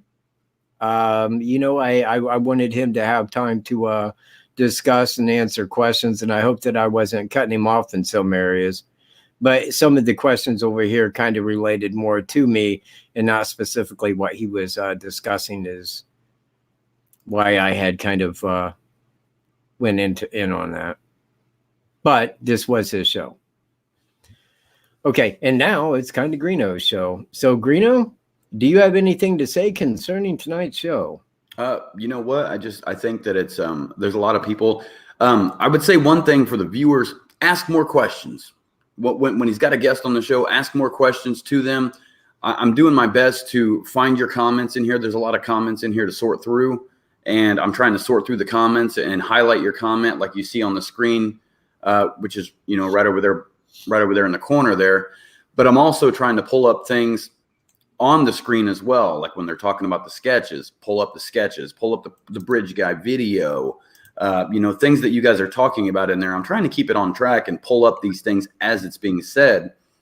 But I think the comment right there by Lisa is a good one. If Bridge Guy is caught, do you think his trial will be televised? I'll tell you this. No, it will not be televised. I asked Tobe Lesenby about that, and he did too, years ago. Like, hey, so if there comes a time this dude's arrested, can we get a spot inside the courtroom since we're here? And he's like, no, Indiana doesn't allow that. You can't go in the courtroom. You can film anything outside the courtroom in the courthouse because it's public and outside, and you can talk to them, but you cannot go inside the courtroom with a camera or a cell phone at all. And if you do, they make sure that thing is turned off. I'll cover this one. I think that is next October the 15th, not this year, but in 2020. And I think his sentencing is on the 22nd. It was set up there. So it would be after his sentencing at that time, after the 22nd of October 2020. That's when we'll hear word. 13th. Okay. Thank you. 13th. Yeah. Yeah, that's a long wait. And that's why I need guests. Because one thing I don't want to do is repeat myself for 2 years solid. I don't like repeating myself the first time, and thereafter, it just becomes bad. Yeah, the 13th. You know what? Man, that's kind of, that's good. Yeah, it's another 13th to get on his list. Yeah. I wonder if it was purposely set on the 13th. Is it Friday the 13th? Hey, if it was, how cool would that be? Yeah, next year. Exact Mundo. He gets it handed to him. Yeah, well, you know what? I wish we'd do the same, but my suggestion would be the bridge. Yeah. Ambergreen. Do you think we will ever hear the full cell recording when he goes to trial? I think that it will be released, but I don't think it'll be released to the public. I think it'll be released to the jury. Yeah, I agree entirely. They won't release everything like that to the public. Now we could get the transcripts, but of course I don't think that they're going to say what the jury had watched in video or audio. I could be wrong on that, but just from my understanding, I doubt it. In fact, it's kind of my biggest concern is that they're going to go down there and say, hey, look, the prosecutor wants death penalty. You know, we got that in Indiana. But if you confess, where all you got to do is show up and make a confession and go on, we'll give you life behind bars. You can spend it in Missouri. Okay. Well, then we're kind of fucked because we won't know anything. Right. Now Greeno says that we would. I mean, him and I were discussing this, and he said that there would still be the transcripts of the evidence that would be given. So, yeah, the transcripts would be available, but as far as maybe like, well, I don't know. That's a good question because I've seen in other cases where they do release the crime scene photos. You know what I mean? And they're pretty brutal. Some of them. but not in a minor, not with a minor. Yeah, I never really thought about that. Yeah, I mean, I doubt that they would do that, and rightfully, I wouldn't want that. There is no reason for people to see that out of curiosity anyway. Right. And to answer Tony Delphi Justice, does anyone know which one of the property owners turned off their cameras when they went out of town? That would be the Weber property at the south side of the bridge, the private drive. But, I mean, on that, there wouldn't have been anything that they could have saw. No. I mean, you understand that if which didn't happen. Yeah, that if it was up there by their house and they was looking down at the bridge, I mean, the better picture of that was right off of Libby's phone. And that captured him, you know, very well, aside of the fact that you can't see anything about his face. Right. Yeah, you can't see anything. There's nothing. And even when they was talking earlier and I was playing that close up that I had zoomed in on the guy's face just to kind of give you it pixelates it more when you do that, but it's still, you can't tell who that is no matter what, you know, it's just a blur. You can't tell anything. If you did that to anybody and had them walk past there, you'd be like, yeah, I don't know who that is, even though you may know the person. Yeah. You just can't tell who it is. Now, when I reached his neighbor down there in Imperial, she lived at the same area right there beside where he lived. And I asked her about it. She told me that exact same thing. I'll tell you exactly what I told the FBI. I can't tell. You know, there's no way to tell. Well, the FBI knew, probably from talking to everybody about that video, because the FBI really had every reason to believe that he was the Delphi suspect. And I believe that was the reason they got there instantly, got his DNA instantly, that St. Louis contacted Carroll County instantly, because they felt that, hey, this guy didn't just go commit this murder. This guy's done this before. And, you know, they kind of put those pieces together. So I think that the FBI looking at it like that was for good reason. They got definite reason to believe that he's the suspect. But just like so, why did they go ahead and release the video? Because nobody that knew him could say, yes, that's him. You can't see his face well enough. He's at a distance. You could say, well, he kind of walks like that, but I can't say it's him. Right. Well, nobody around Delphi would look at that and go, yeah, that is. But now to the sketch I can, but when I look at the video of him walking, I'm like, yeah, you can't tell who that is. I said the same thing about the pictures to the police. This has been around the world 3 times. Nobody knows who this pixel is. Right. You know, nobody can tell. It ain't going back around the world again. Right. The video, and they did it like a year and a half after that. Right. Now, to answer that question from Barbara, can you see the crime scene from the bridge at all? No, you cannot. Here we are on the bridge, and this is drone footage. All you can see is up to this point right here.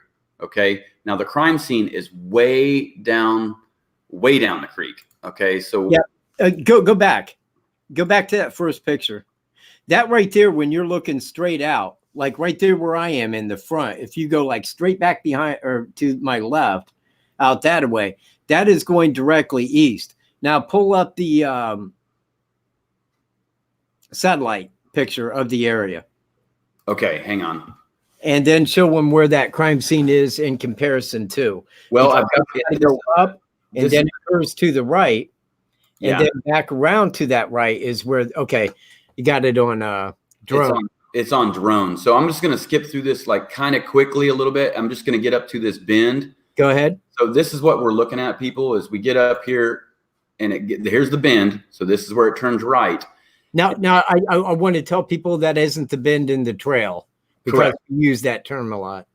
Right. Now this is the bend on the river. So the bridge would be back behind us now, and we're turning to that right. And as you see, it's a big right turn here. So as the drone goes all the way around, we still can't, I mean, it's way up here where the actual crime scene is. Now I'm going to skip ahead a little bit, and it's way up here. It's up here is where the crime scene is. Now I'm going to go a little bit further. Back in here is where the crime scene is. Yes, right there. And you can tell because that's where it gets shallow. Yeah, it gets and real that's where shallow. he had him walk across. I believe that he scouted that area and knew that up front. He had him come across through here. Up here's the house, and here's the private drive. He had him come through here, and if you notice, this is all real shallow right through here. Yep. So when they come from this way, and they come right here, and then as the camera turns, they come right across the creek, right up onto the other side, and there's a big tree right here that's right in the center of where the crime scene tape was, which is this tree right here that we're looking at. Right this there. Tree was the center. So the crime scene tape was somewhere there and down here a little bit, about 50 foot in. So we can assume it was in this. There's a cluster of trees right back here. We're assuming that would be the area that they were found because it seems to be the most secluded spot. The part where you can't see anything from that area or from any other area. So it's not far really, but it is. Yeah. Show the overlay. Yeah. Like, so this is what we're looking at. We were standing here on the bridge, and the drone came around this way, all the way down. And then here's where the bodies were found. So let me back that up a little bit. Scan that out. That's where they was abducted. That's their walking path down. Yep. And they came across here. So really, from where we was, oh wait, I'm pointing at the camera. Yeah. Okay, like from where we was, then draw a straight line to the crime scene. Okay. So with the mouse. Okay. Just kind of scroll over to it. All right, hang on. So from here's where we are. And that photograph that I just showed you, and straight to the crime scene is here. Okay, so from here to here, you can't see through all this. There's too many trees here. And from here, it looks like it would be easy from right there, but that's scanned way out because you can see the top of the cemetery up there. Yeah. You see, I mean, that's from like way above, but down that far, it's a distance. Yeah, it's very far. And even from right here, you can see the water, but you wouldn't be able to see anybody in this area. And if you kind of look at it on Google Earth, you can see there's that big tree we was just talking about. And then this is a cluster of trees. And this, when you measure it out, it goes right into about that point, about 50 foot in, is right around in that area, all through here. But they had it taped off. Go ahead. The next time that him and I get out there, which I'm in hope of it being soon, we would like to go to that area there, marked in red, and kind of outline that with tape and then walk around the perimeter of it so that people can see the full of where the crime took place. Like all of it, because we can look at the police tape and go to every tree and encircle the whole crime scene area. Yeah, exactly. And Barbara says, so she could walk from the north end instead to the crime scene instead of crossing. Yes, you can. And if you check out the video that we did with Tony and my new video called Off the Beaten Path on my channel, we go from here up through here. The deer stand is relatively right in here somewhere. And so we go up and we go down and over to here. I think actually when him and I and Tony did it, we came up this way first and then walked down this path. No, you know what? Actually, I think that we took the upper ravine right there. Up here? No, like right there where the ravine starts, where the cemetery is. Yep. I think we crossed like right up there toward the top of that, but we still went down the ravine. Right. You remember? Because when we went back, that's when Tony says, "Hey, dude, do you mind if I get a sip off of your soda?" Right. Yeah. Oh, yeah. Because we was cutting back down deep through that ravine not at the deepest part, but at a more shallow part toward the top there. Yeah, and it's pretty rough terrain right there.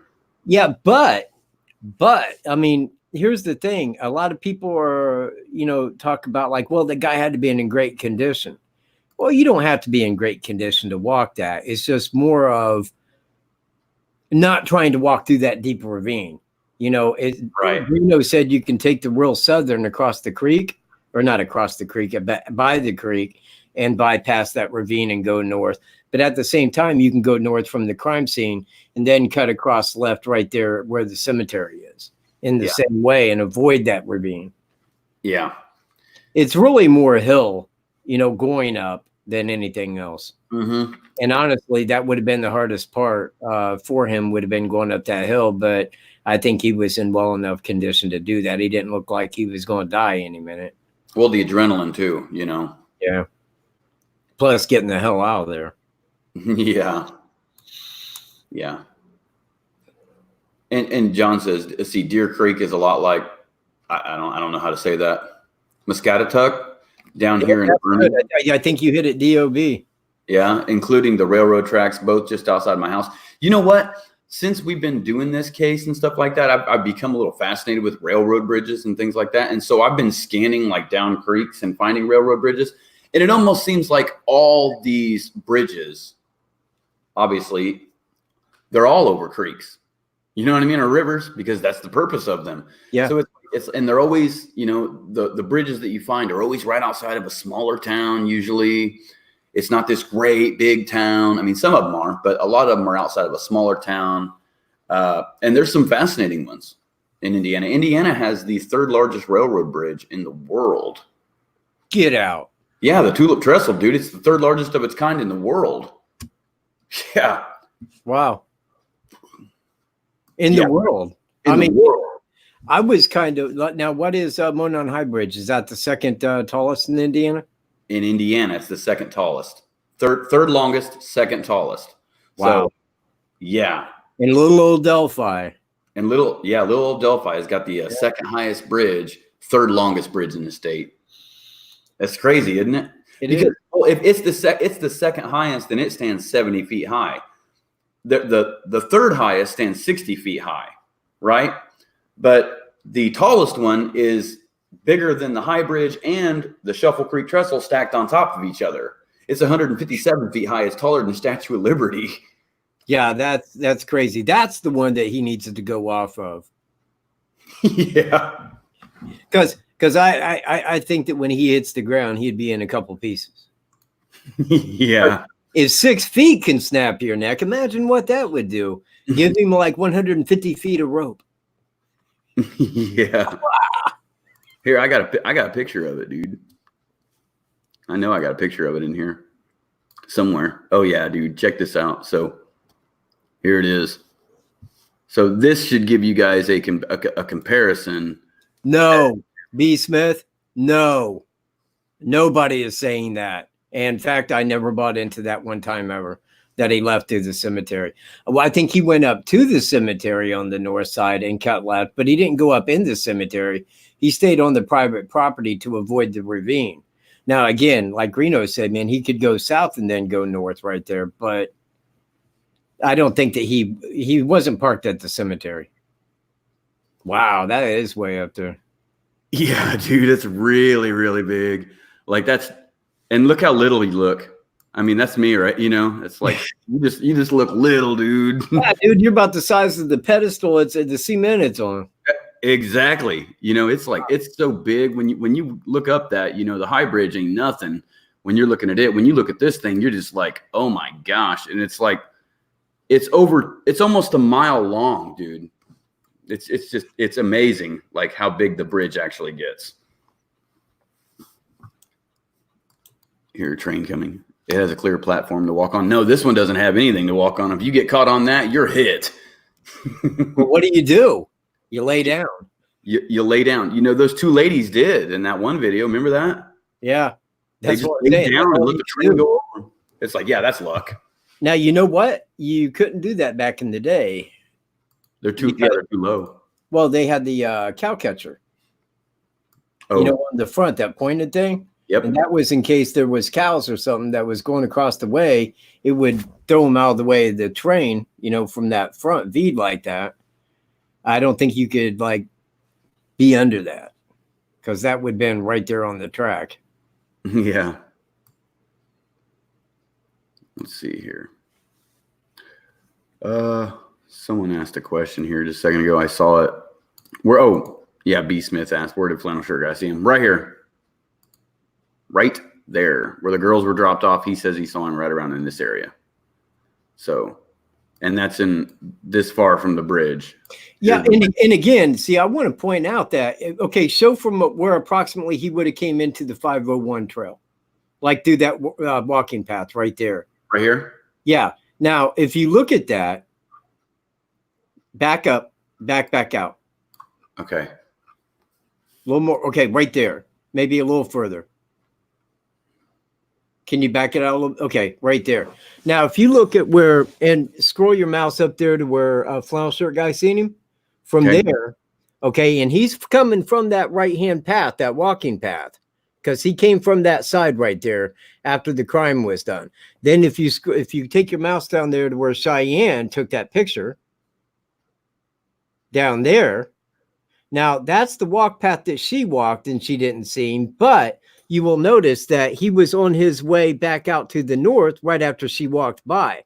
That's why I'm suggesting that he's seen her right in that area and held his ground for a minute, being very surreptitious about it till she got at a comfortable distance and then started walking again. Because if he was walking up through there right there at that time, she would have seen him. Right. You missed him. There was no leaves on the trees. Yeah. And he didn't come out of there that much later after she walked by to be seen that quick. At the time from that point to where she took that picture is approximately, although not quite as long as what it would take to turn around and walk back to that point where he's seen him at. Yeah. But she was in front of flannel shirt guy and seen nothing. Right. So keep that in mind. I think that he may have held his ground for a minute. Yeah, because if she was heading this way and then got here and she didn't see anybody, but he saw the suspect at the same time she's taking this picture, then it becomes quite obvious, that, well, if he killed him right here, if he didn't come back across the creek and go across the bridge or anywhere where she could see him, then he came this way. He had. He had to have. And those are things that we've deduced by talking to these people and finding out, like, hey, well, like figuring out, okay, well, they said this and they said this, and she took a picture here and this person showed up here. Well, he was here. We know that the bridge guy was right there where the bodies were found. We know that for a fact. Yeah, because who else would have been if it wasn't the suspect? Yeah, I mean, but they didn't just show up over there. They would have just went over there themselves. So, and we have the video of him walking across the bridge. So he was definitely there, and it just all evidence points to that's what happened. It can't be any other way. Yeah, and again, because like, look at the crime, and I don't have to like reiterate what happened at the crime. Right. Okay, now he's leaving and walking back to the 501, and we know he was on the 501 because that's where flannel shirt guy seen him leaving. Approximately at the same time that she took that photo, he's on his way north on the 501. Now, it really couldn't have been that he was walking that area and she walked by and couldn't have seen him to the left. Right. Because you could stand there and look into the woods and you can see a long way back into the woods. It's not quite that dense right there. Right. So you could see back in there a distance, but if he was being watchful to the front for anybody walking on that trail to kind of like get down and just stay shallow and be unseen till they passed at a time and then began, that makes sense to me. Now, I'm not saying that it did happen like that, but if not, he was running.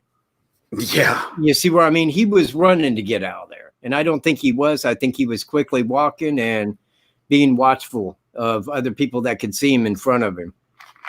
Yeah, because how sketchy would that look? I mean, if you come running out of the woods and sweating and running past people, all paranoid looking, someone's going to be like, okay, there's something not right with whatever he's doing.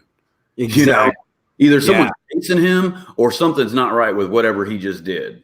But if he didn't look out of the ordinary, which he didn't, you don't think anything of it. You just pass some guy, So Precisely. I like thinking about all this stuff because it really breaks it down. And people was talking about, well, Cheyenne said she saw this person, these people under the bridge. That's completely false. And you know what? I got a message from her today answering some more questions, and Whoa. Maybe you should save that. Yeah, maybe I should. You know, maybe you should like put that on your channel and kind of save that back and get, you know, there's some people over to your channel as well to watch that, because between you and I, to my knowledge, and I mean, I say that because Incognito Society doesn't really touch into much investigation. I like to watch her channel though, and I like to watch it because of what she, you know, puts in it. But you and I are the only ones that really, to my knowledge, are investigating anything. Yeah, deeply. There you go. There's a question for you. What are you vaping, dude? This. Yeah. No, tonight it is deep fried ice cream. And it tastes like deep fried ice cream. Does it not, Greeno? You know what? It does. I like the deep fried Oreo, though. That one was my favorite. When I tried that one, I was like, yeah, that's good. That tastes like I'm eating an Oreo. You know, like it's good. Oh, imagine it in this, though. Yeah. This is 5 times the flavor of the other vape. I have a heart attack. That's what I like about this. This is like full on, man. I can make a cloud so big, thunder comes out, man. Watch. Yeah. Oh, man. And I'm like dying and shit. And I'm like, oh, fuck. Oh, man. I did it, man. This is a big one. Deep fried ice cream. You don't know what it is, man? If you go to a carnival, it's how they do it. What they do is they take like a big scoop of ice cream, and they roll it in the batter, and then they stick it back in the freezer, and then they pull it back out and rebatter it, and they do that 3 times till it's like a big ball, and then they deep fry it so that the outside gets crunchy, but in the inside, in the middle, it's still cold and wet, and you know, it's supposedly the bomb. I've never ate it, but I've vaped the living shit out of it. Yeah, someone said I would think that it would melt. You know, you would think that, really. I mean, he's like, okay, you're gonna stick ice cream in grease. Well, the thing is it's got like a batter like that thick to the outside where it hardens and the inside stays cold, and you know, yeah.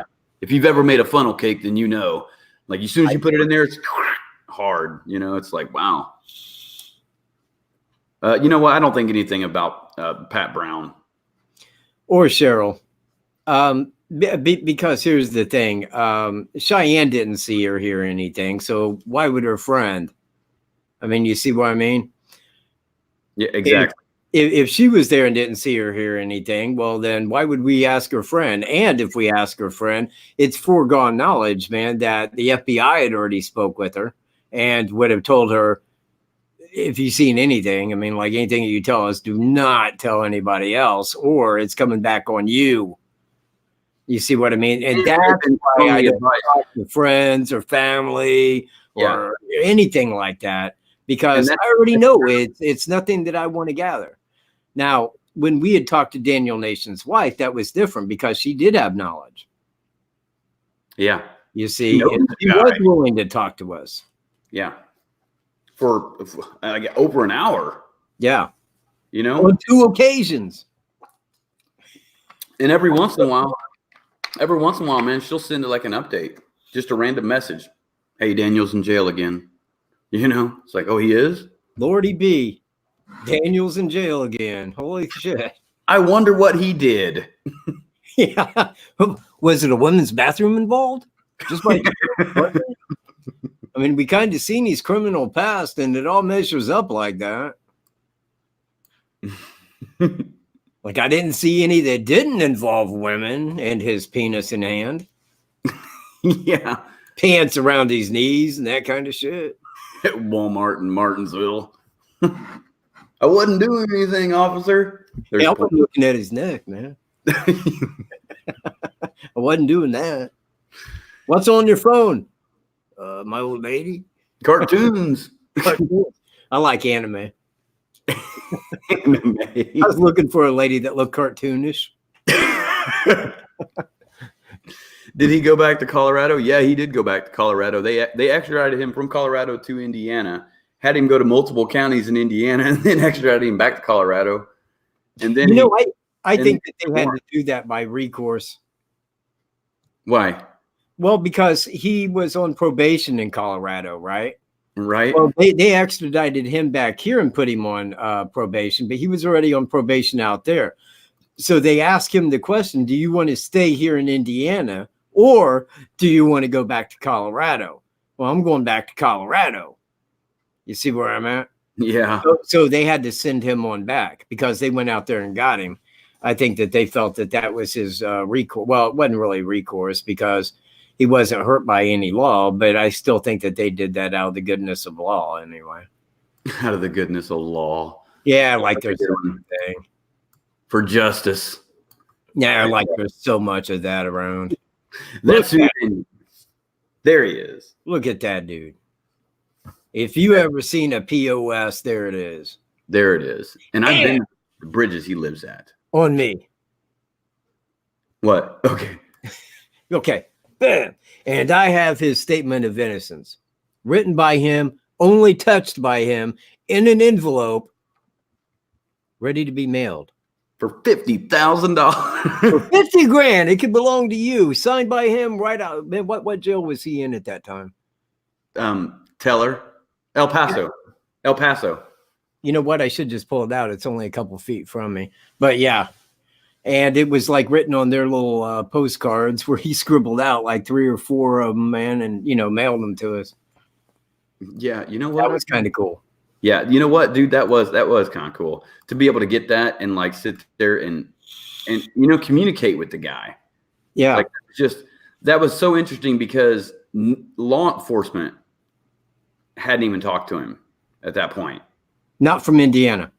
You know what I mean? Yeah. Yes. So it's like, that was like big news, man. And people wanted to hear that. And people kept asking the question is, well, what's the guy's voice sounds like? What's he sound like? You know? Yeah. There it was. Here he is, you know, like he had him on the phone in no time. It's like, here he is. This is what he sounds like. This is what he's saying. And he's giving statements like, well, I didn't do it, man. This is why. Well, you know, I mean, now it's a good time for this. What? Well, because I can go back and rehash that a little bit now where I couldn't then. Yeah. You know, in talking to him, because in listening to him, and I never brought the case up. In fact, I steered clear of that because I already knew that it was like told by his lawyer to him, don't fucking say anything. Right. Right. But he's the one that was like telling me, he's like, yeah, I didn't even know where I was, man. I mean, like, look, man, we was homeless.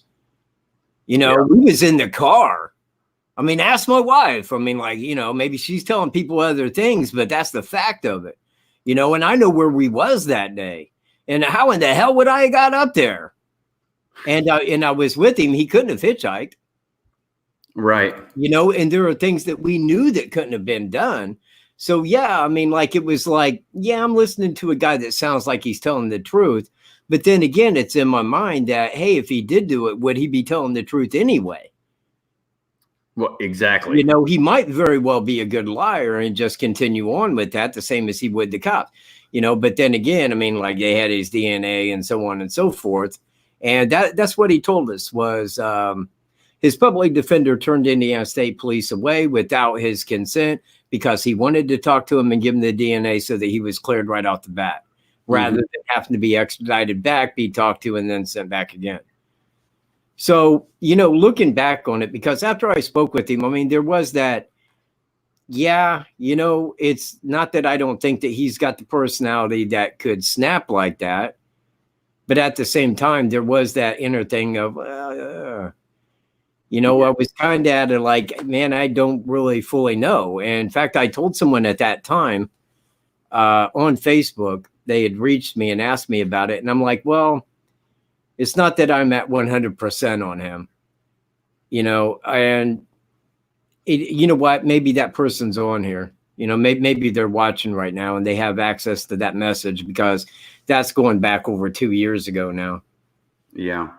But I wrote them that, but I mean, that was before he was cleared or covered by law enforcement at the press conference.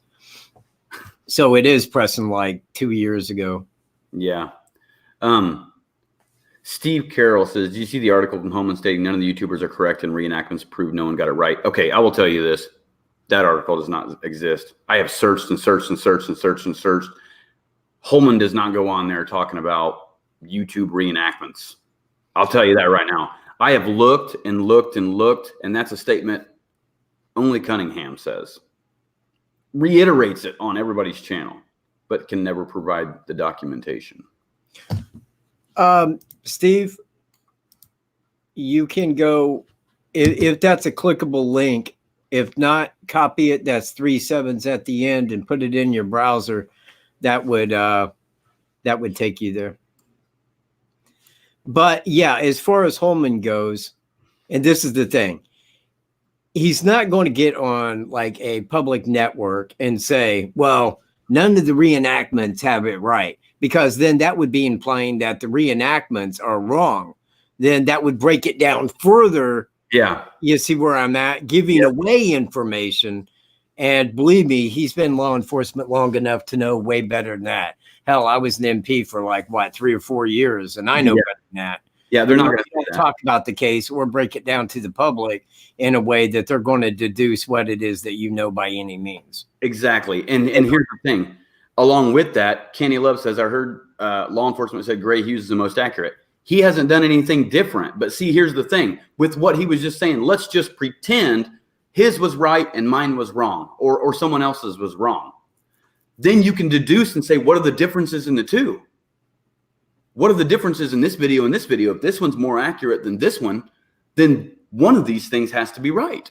And yeah, exactly. That's something only the killer is going to know. And they're not going to sit there and say, oh, you know what, dude, I was watching this dude's podcast the other day and he nailed it right on the head. But this guy over here had a little few things off. They'll never say that, people.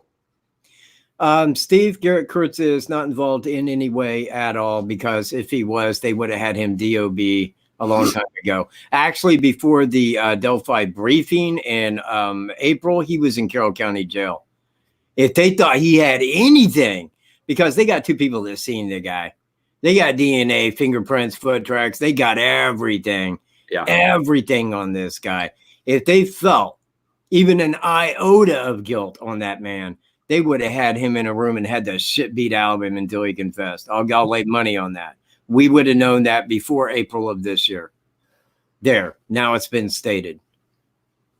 We can always revert back to that statement, ladies and gentlemen, made by Kim Riley at the press conference. Thank you. It was, you know what? I'm looking for it, dude. I got it. Hang on, man. Just keep talking. Hold on. I've got it. Okay. All right. Okay. I'm looking. I've got the articles pulled up, dude. Hold on. Shit, man. I could done be playing it, man. I could done be playing it. I'd be looking at his neck already. There it is. I think this is it. I'm trying to make sure that I got the right one. I wish that they had a vape that tasted like an Italian meat roll. Right. Yeah. Oh, that would be my gift to the world. Direct from Sicily. Direct.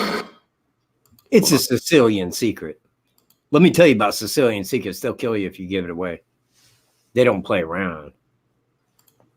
Oh, man. Hey, well, I was looking way back, man. I'm sorry about that, y'all.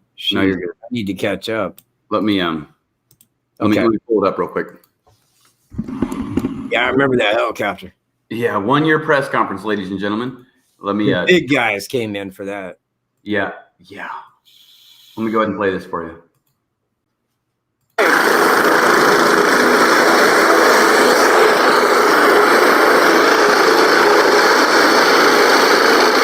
That way. It's been a year. What's up with the investigation? Like, how's come nothing's came forward? It seems like a lot of work. It's just one of those situations where we got a case that this person's never apparently committed a crime before. We have, You would feel that he had never committed a crime. He has no DNA in the database. Well, I can't comment on that, but I'm just saying that's what it looks like. I mean, the possibility he's done something, but we can't find no traces of it. That was my first thought. I thought anybody at that age that would commit a crime like that would have priors. Well, you never know. You know, you got to start somewhere. Right there. You got to start somewhere. You got to start somewhere. You know, it's like apparently this person's never committed a crime before. Oh, you feel that way? He's never committed a crime before. Well, Thomas Bruce, but we can't find any traces of him. they can now. Fingerprints. That's what gave me the suspicion that they was definitely looking at more than DNA, because if it was DNA, that is an aggressive crime. That is not saying he's never committed a crime before. And that tells me that there was more than DNA. Well, the only thing that you can leave behind that they could get a trace of would be fingerprints via being arrested, period. Right. And that tells me that there were fingerprints on the crime scene, or the girl's clothes, something that he touched that gave a fingerprint that they was looking for. And again, this is my reasoning. When he was arrested in St. Louis, the first time he was fingerprinted legally, they came back as the unknowns from Delphi. That's what tipped him off. That's why they reached Carroll County immediately. Excuse me. I don't know who it is down here that keeps mentioning that name, but I booted him off my channel, and I really don't want his name mentioned here. Thank you. Thank you. And I appreciate not having it done. I don't like having people escorted to the door, and you look like a good guy. You look like a good person. I shouldn't be gender specific. Yeah. There's laws against that now in some places, you know, where like the LFTs are. Or is that no, it's the FLTs. My bad. He's home there behind Riley. Yeah, you know what it was? That was the Mears property. Yeah. That helicopter landed in the property. It was right there by their driveway, man, in the field. Yeah, it was really cool actually to be there for that, you know, and see that happen. It was like, wow, dude, I can't believe, because we saw the helicopter flying in and around, it did like a couple circles, and then all of a sudden here it comes. It's like, wow, man, they're landing right there by the road, you know. Like, yeah, we got over there before they took off, man. He set the camera up so we could be like right to the front when they was taking off. Yeah, that was pretty cool. Good thinking, man. Damn good. Yeah, I was like, man, I've got to get the helicopter leaving. The old Doug Carter's heading out, dude. Doug Carter got places to be. Yeah, I got to be in Indy in 30, dude. Got another press conference. Dude, I can have you there in 10. Boy, buckle up. Grab the old shit handle. Captain Burson, fly us out, please. Hey, Greeno does go by Green. Greeny now. Greeny. Greeno, Green. Yeah. It rhymes with een.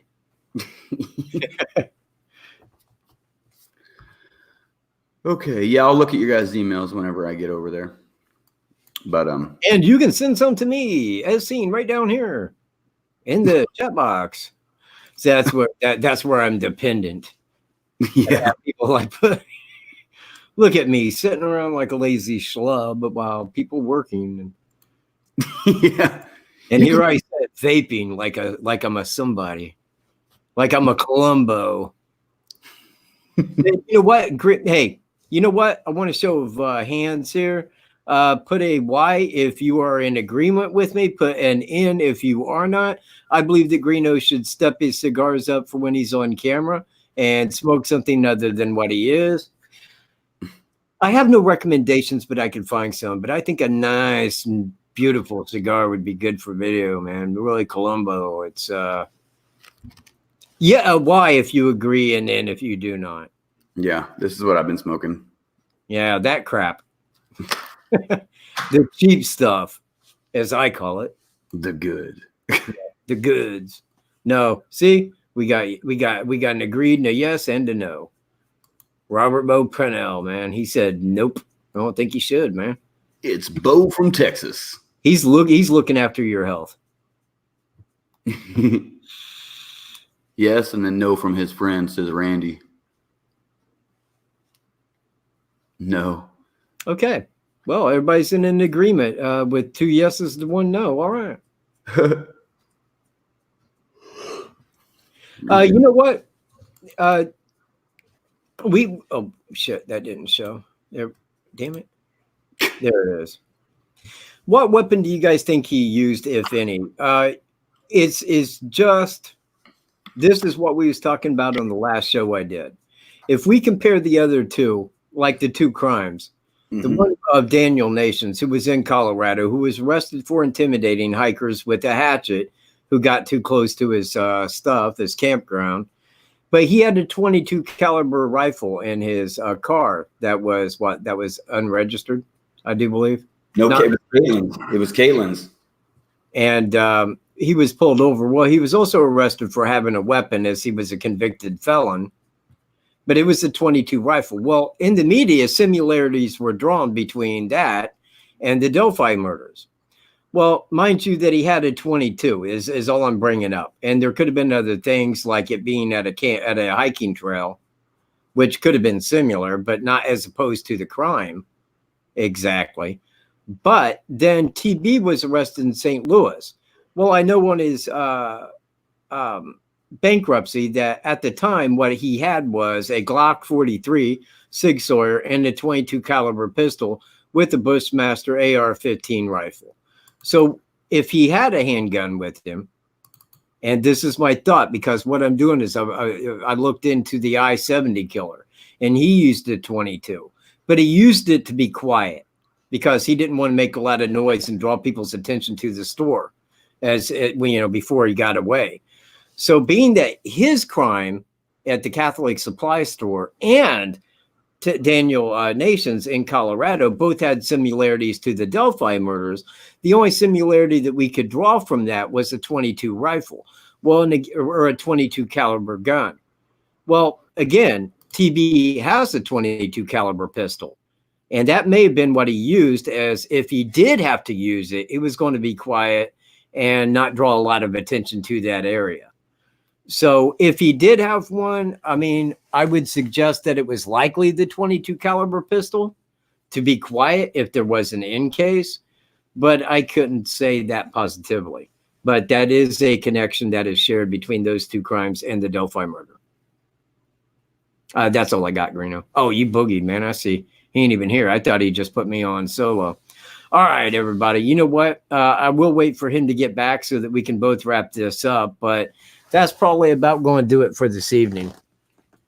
I will wait for his return, but I would like to thank everybody for being here this evening.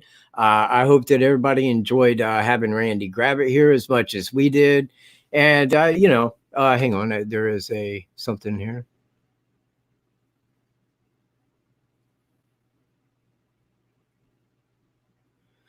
Yes, okay.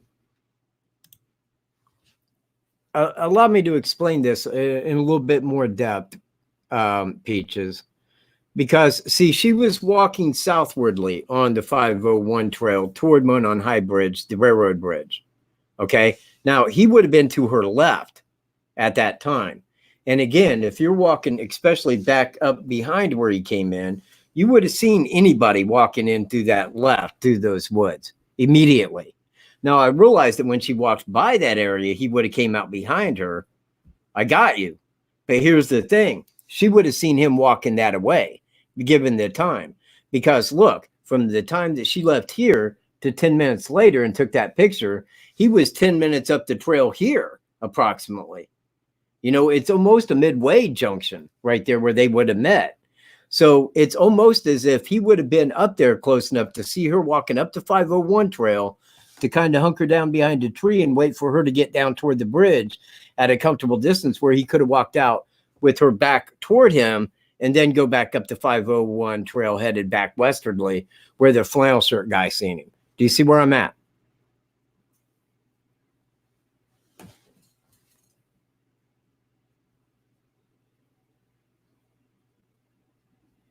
I've asked Greeno the same. I have. There he is. He's back. I've asked Greeno the same thing. Whoa. Hey, would somebody throw up my... There it is. Thank you very much. Hold on a second. Right here. I'd ask you the same thing about that, because every time I talk to him personally, I'm like, dude, what's your misgivings on my guy? Okay. I'm like, what is it? I mean, like, what do I need to say? I feel like everything's right there. And I put it as articulately as possible as to all the ways that this weaves and goes and how he's that guy for sure. But Greeno, And it could be for the case that he's not here, because I told him that when he was not around for a while. And so I'd sent him a letter that if he was here, dude, you'd know what I know, and you'd be 100% my ballpark. But that's stupid of me to answer for him. Greeno, please take this over. Go. What I told him just the other day was, it's this freaking new press conference that they held is really what threw me off. That sketch and releasing all that information. What information? Well, just everything that they said, like, okay, we need the public's help to identify this person in this vehicle. Here's more video and audio. They didn't say anything about the help of anybody finding that vehicle, because that was 2 years too late. Exactly. And that's the thing. That's why I'm like, okay, why would you even say, like, we need someone to help identify that vehicle or the person, I mean. And the new information was one word, guys. And the video, which I can guarantee you the FBI said, yeah, even the people that know him firsthand could not tell if that's him. Display it. We don't care. It's not going to help any. Yeah, no one can tell who that is in that video.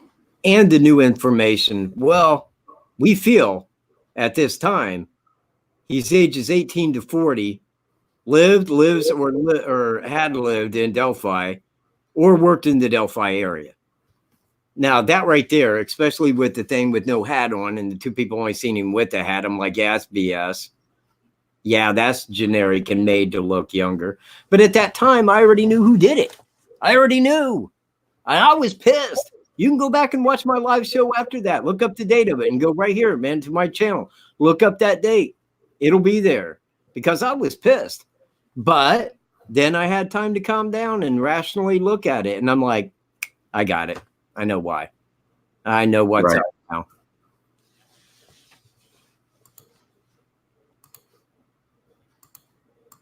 Let's see. Why didn't I? Because I don't know of it. Because I never heard that at all. Is there a link you would like to share where we can go hear him say that? Because if so, please throw it down here and I'll go look at it. But in that meantime, it sounds a lot, it would be more than odd if he said anything about reenactments, not being real and all like this or that, because why would he?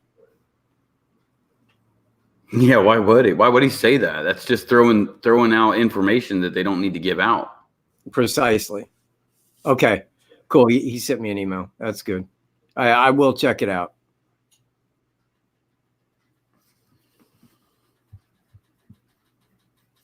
At one Yeah. point. Adult Nations is not a good guy. And there was a lady out in Colorado, an older lady, that stopped and picked him up because he needed a ride. And she said, that video, dude. "You're not a serial killer, are you?" And then he teared up and he's like, I knew that she could, because everybody else thinks I am. Oh, man, you poor SOB. You poor little bastard. You poor little POS.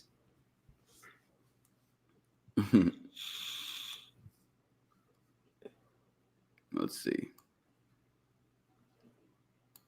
What point was who? FL with Cheyenne? Where? What? If you're talking about flannel shirt guy, never was. Flannel shirt guy is not Dan McCain. I will say that. It's not Dan. Oh, yeah. Well, why don't you just make it easy for everyone? Does it? Go ahead. Does it rhyme? Is it a relative? Are they about the same age? Hang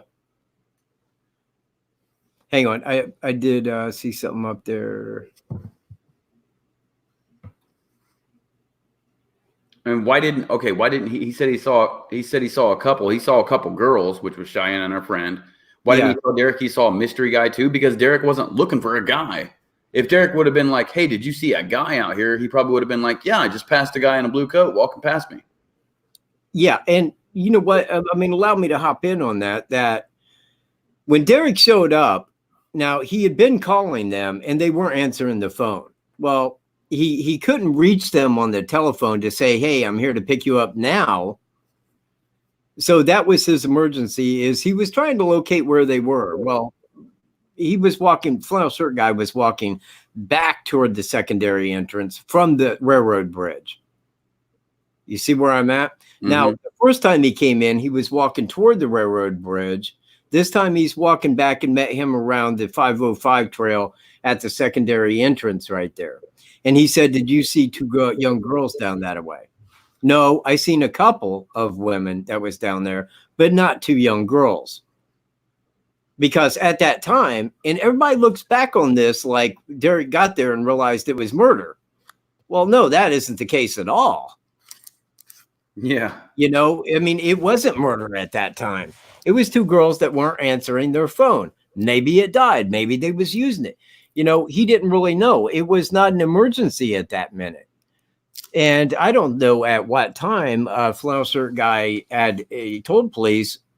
Maybe it was after the picture was released. And he's like, hey, I seen a guy like that walking out when I was coming in that was dressed like that. You see what I mean? But at that time, there was no concern about a guy. I mean, a guy, I mean, you know, what about a guy? I mean, you know, Derek wasn't looking for a guy. In fact, at that time, it wasn't even an emergency because they were supposed to be at that trail. Call him, let him know he was going to be there. That was that. He's like, hey, do you see two young girls down there? Oh, they're not answering their phone. They should be here. You see, right. That's all it amounted to. But again, when we look back on this, they're like, well, why didn't he grab the cell phone? Well, he didn't know it was on video record. It's just a cell phone. Just like a fingerprint, everyone in the world's got one.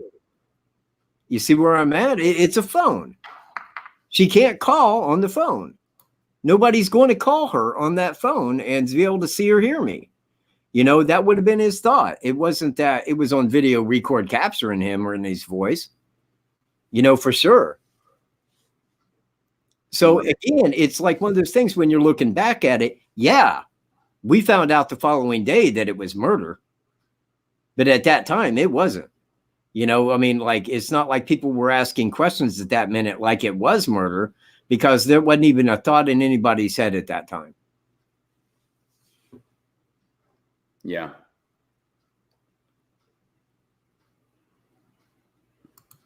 Excellent point. It is said. Excellent point. Yeah, you know what? On this channel, emails, and because this is his channel, initials and stuff like that. Is that what you prefer? Initials on people? Oh, you know what? I usually use TB rather than the full name, but I still say it all the time. But I mean, it depends because a lot of times when people use initials, I'll be like, "What the hell?" You know, who? Okay, what are those initials thereof? Because you know, and it's the same if I go to somebody else's channel, I'll be like, yeah, I don't know what that means. You know, it's so crazy with these initial things, dude, that when you Wikipedia Delphi murders, it's got acronyms of, you know, everybody involved were like a, you know, MS means Michael Stroop. You know, it's like AG is Anthony Greeno or Ashley Garth, you know, and it's like list all these people. It's like, that's confusing to me. So I tell people on my channel, I'm like, just tell me who the hell you're talking about. Yeah, yeah, exactly. When it's in chat, nobody cares. Yeah. You know, if it's in chat, man, spell the guy's name, man. I know who you're talking about if it's TB, but if you start stepping too far out of that, and I got to start running through names of people that can't be named, and there's only a couple. Yeah. Hold on a moment, because there was something that I wanted to get to, and it's probably gone now.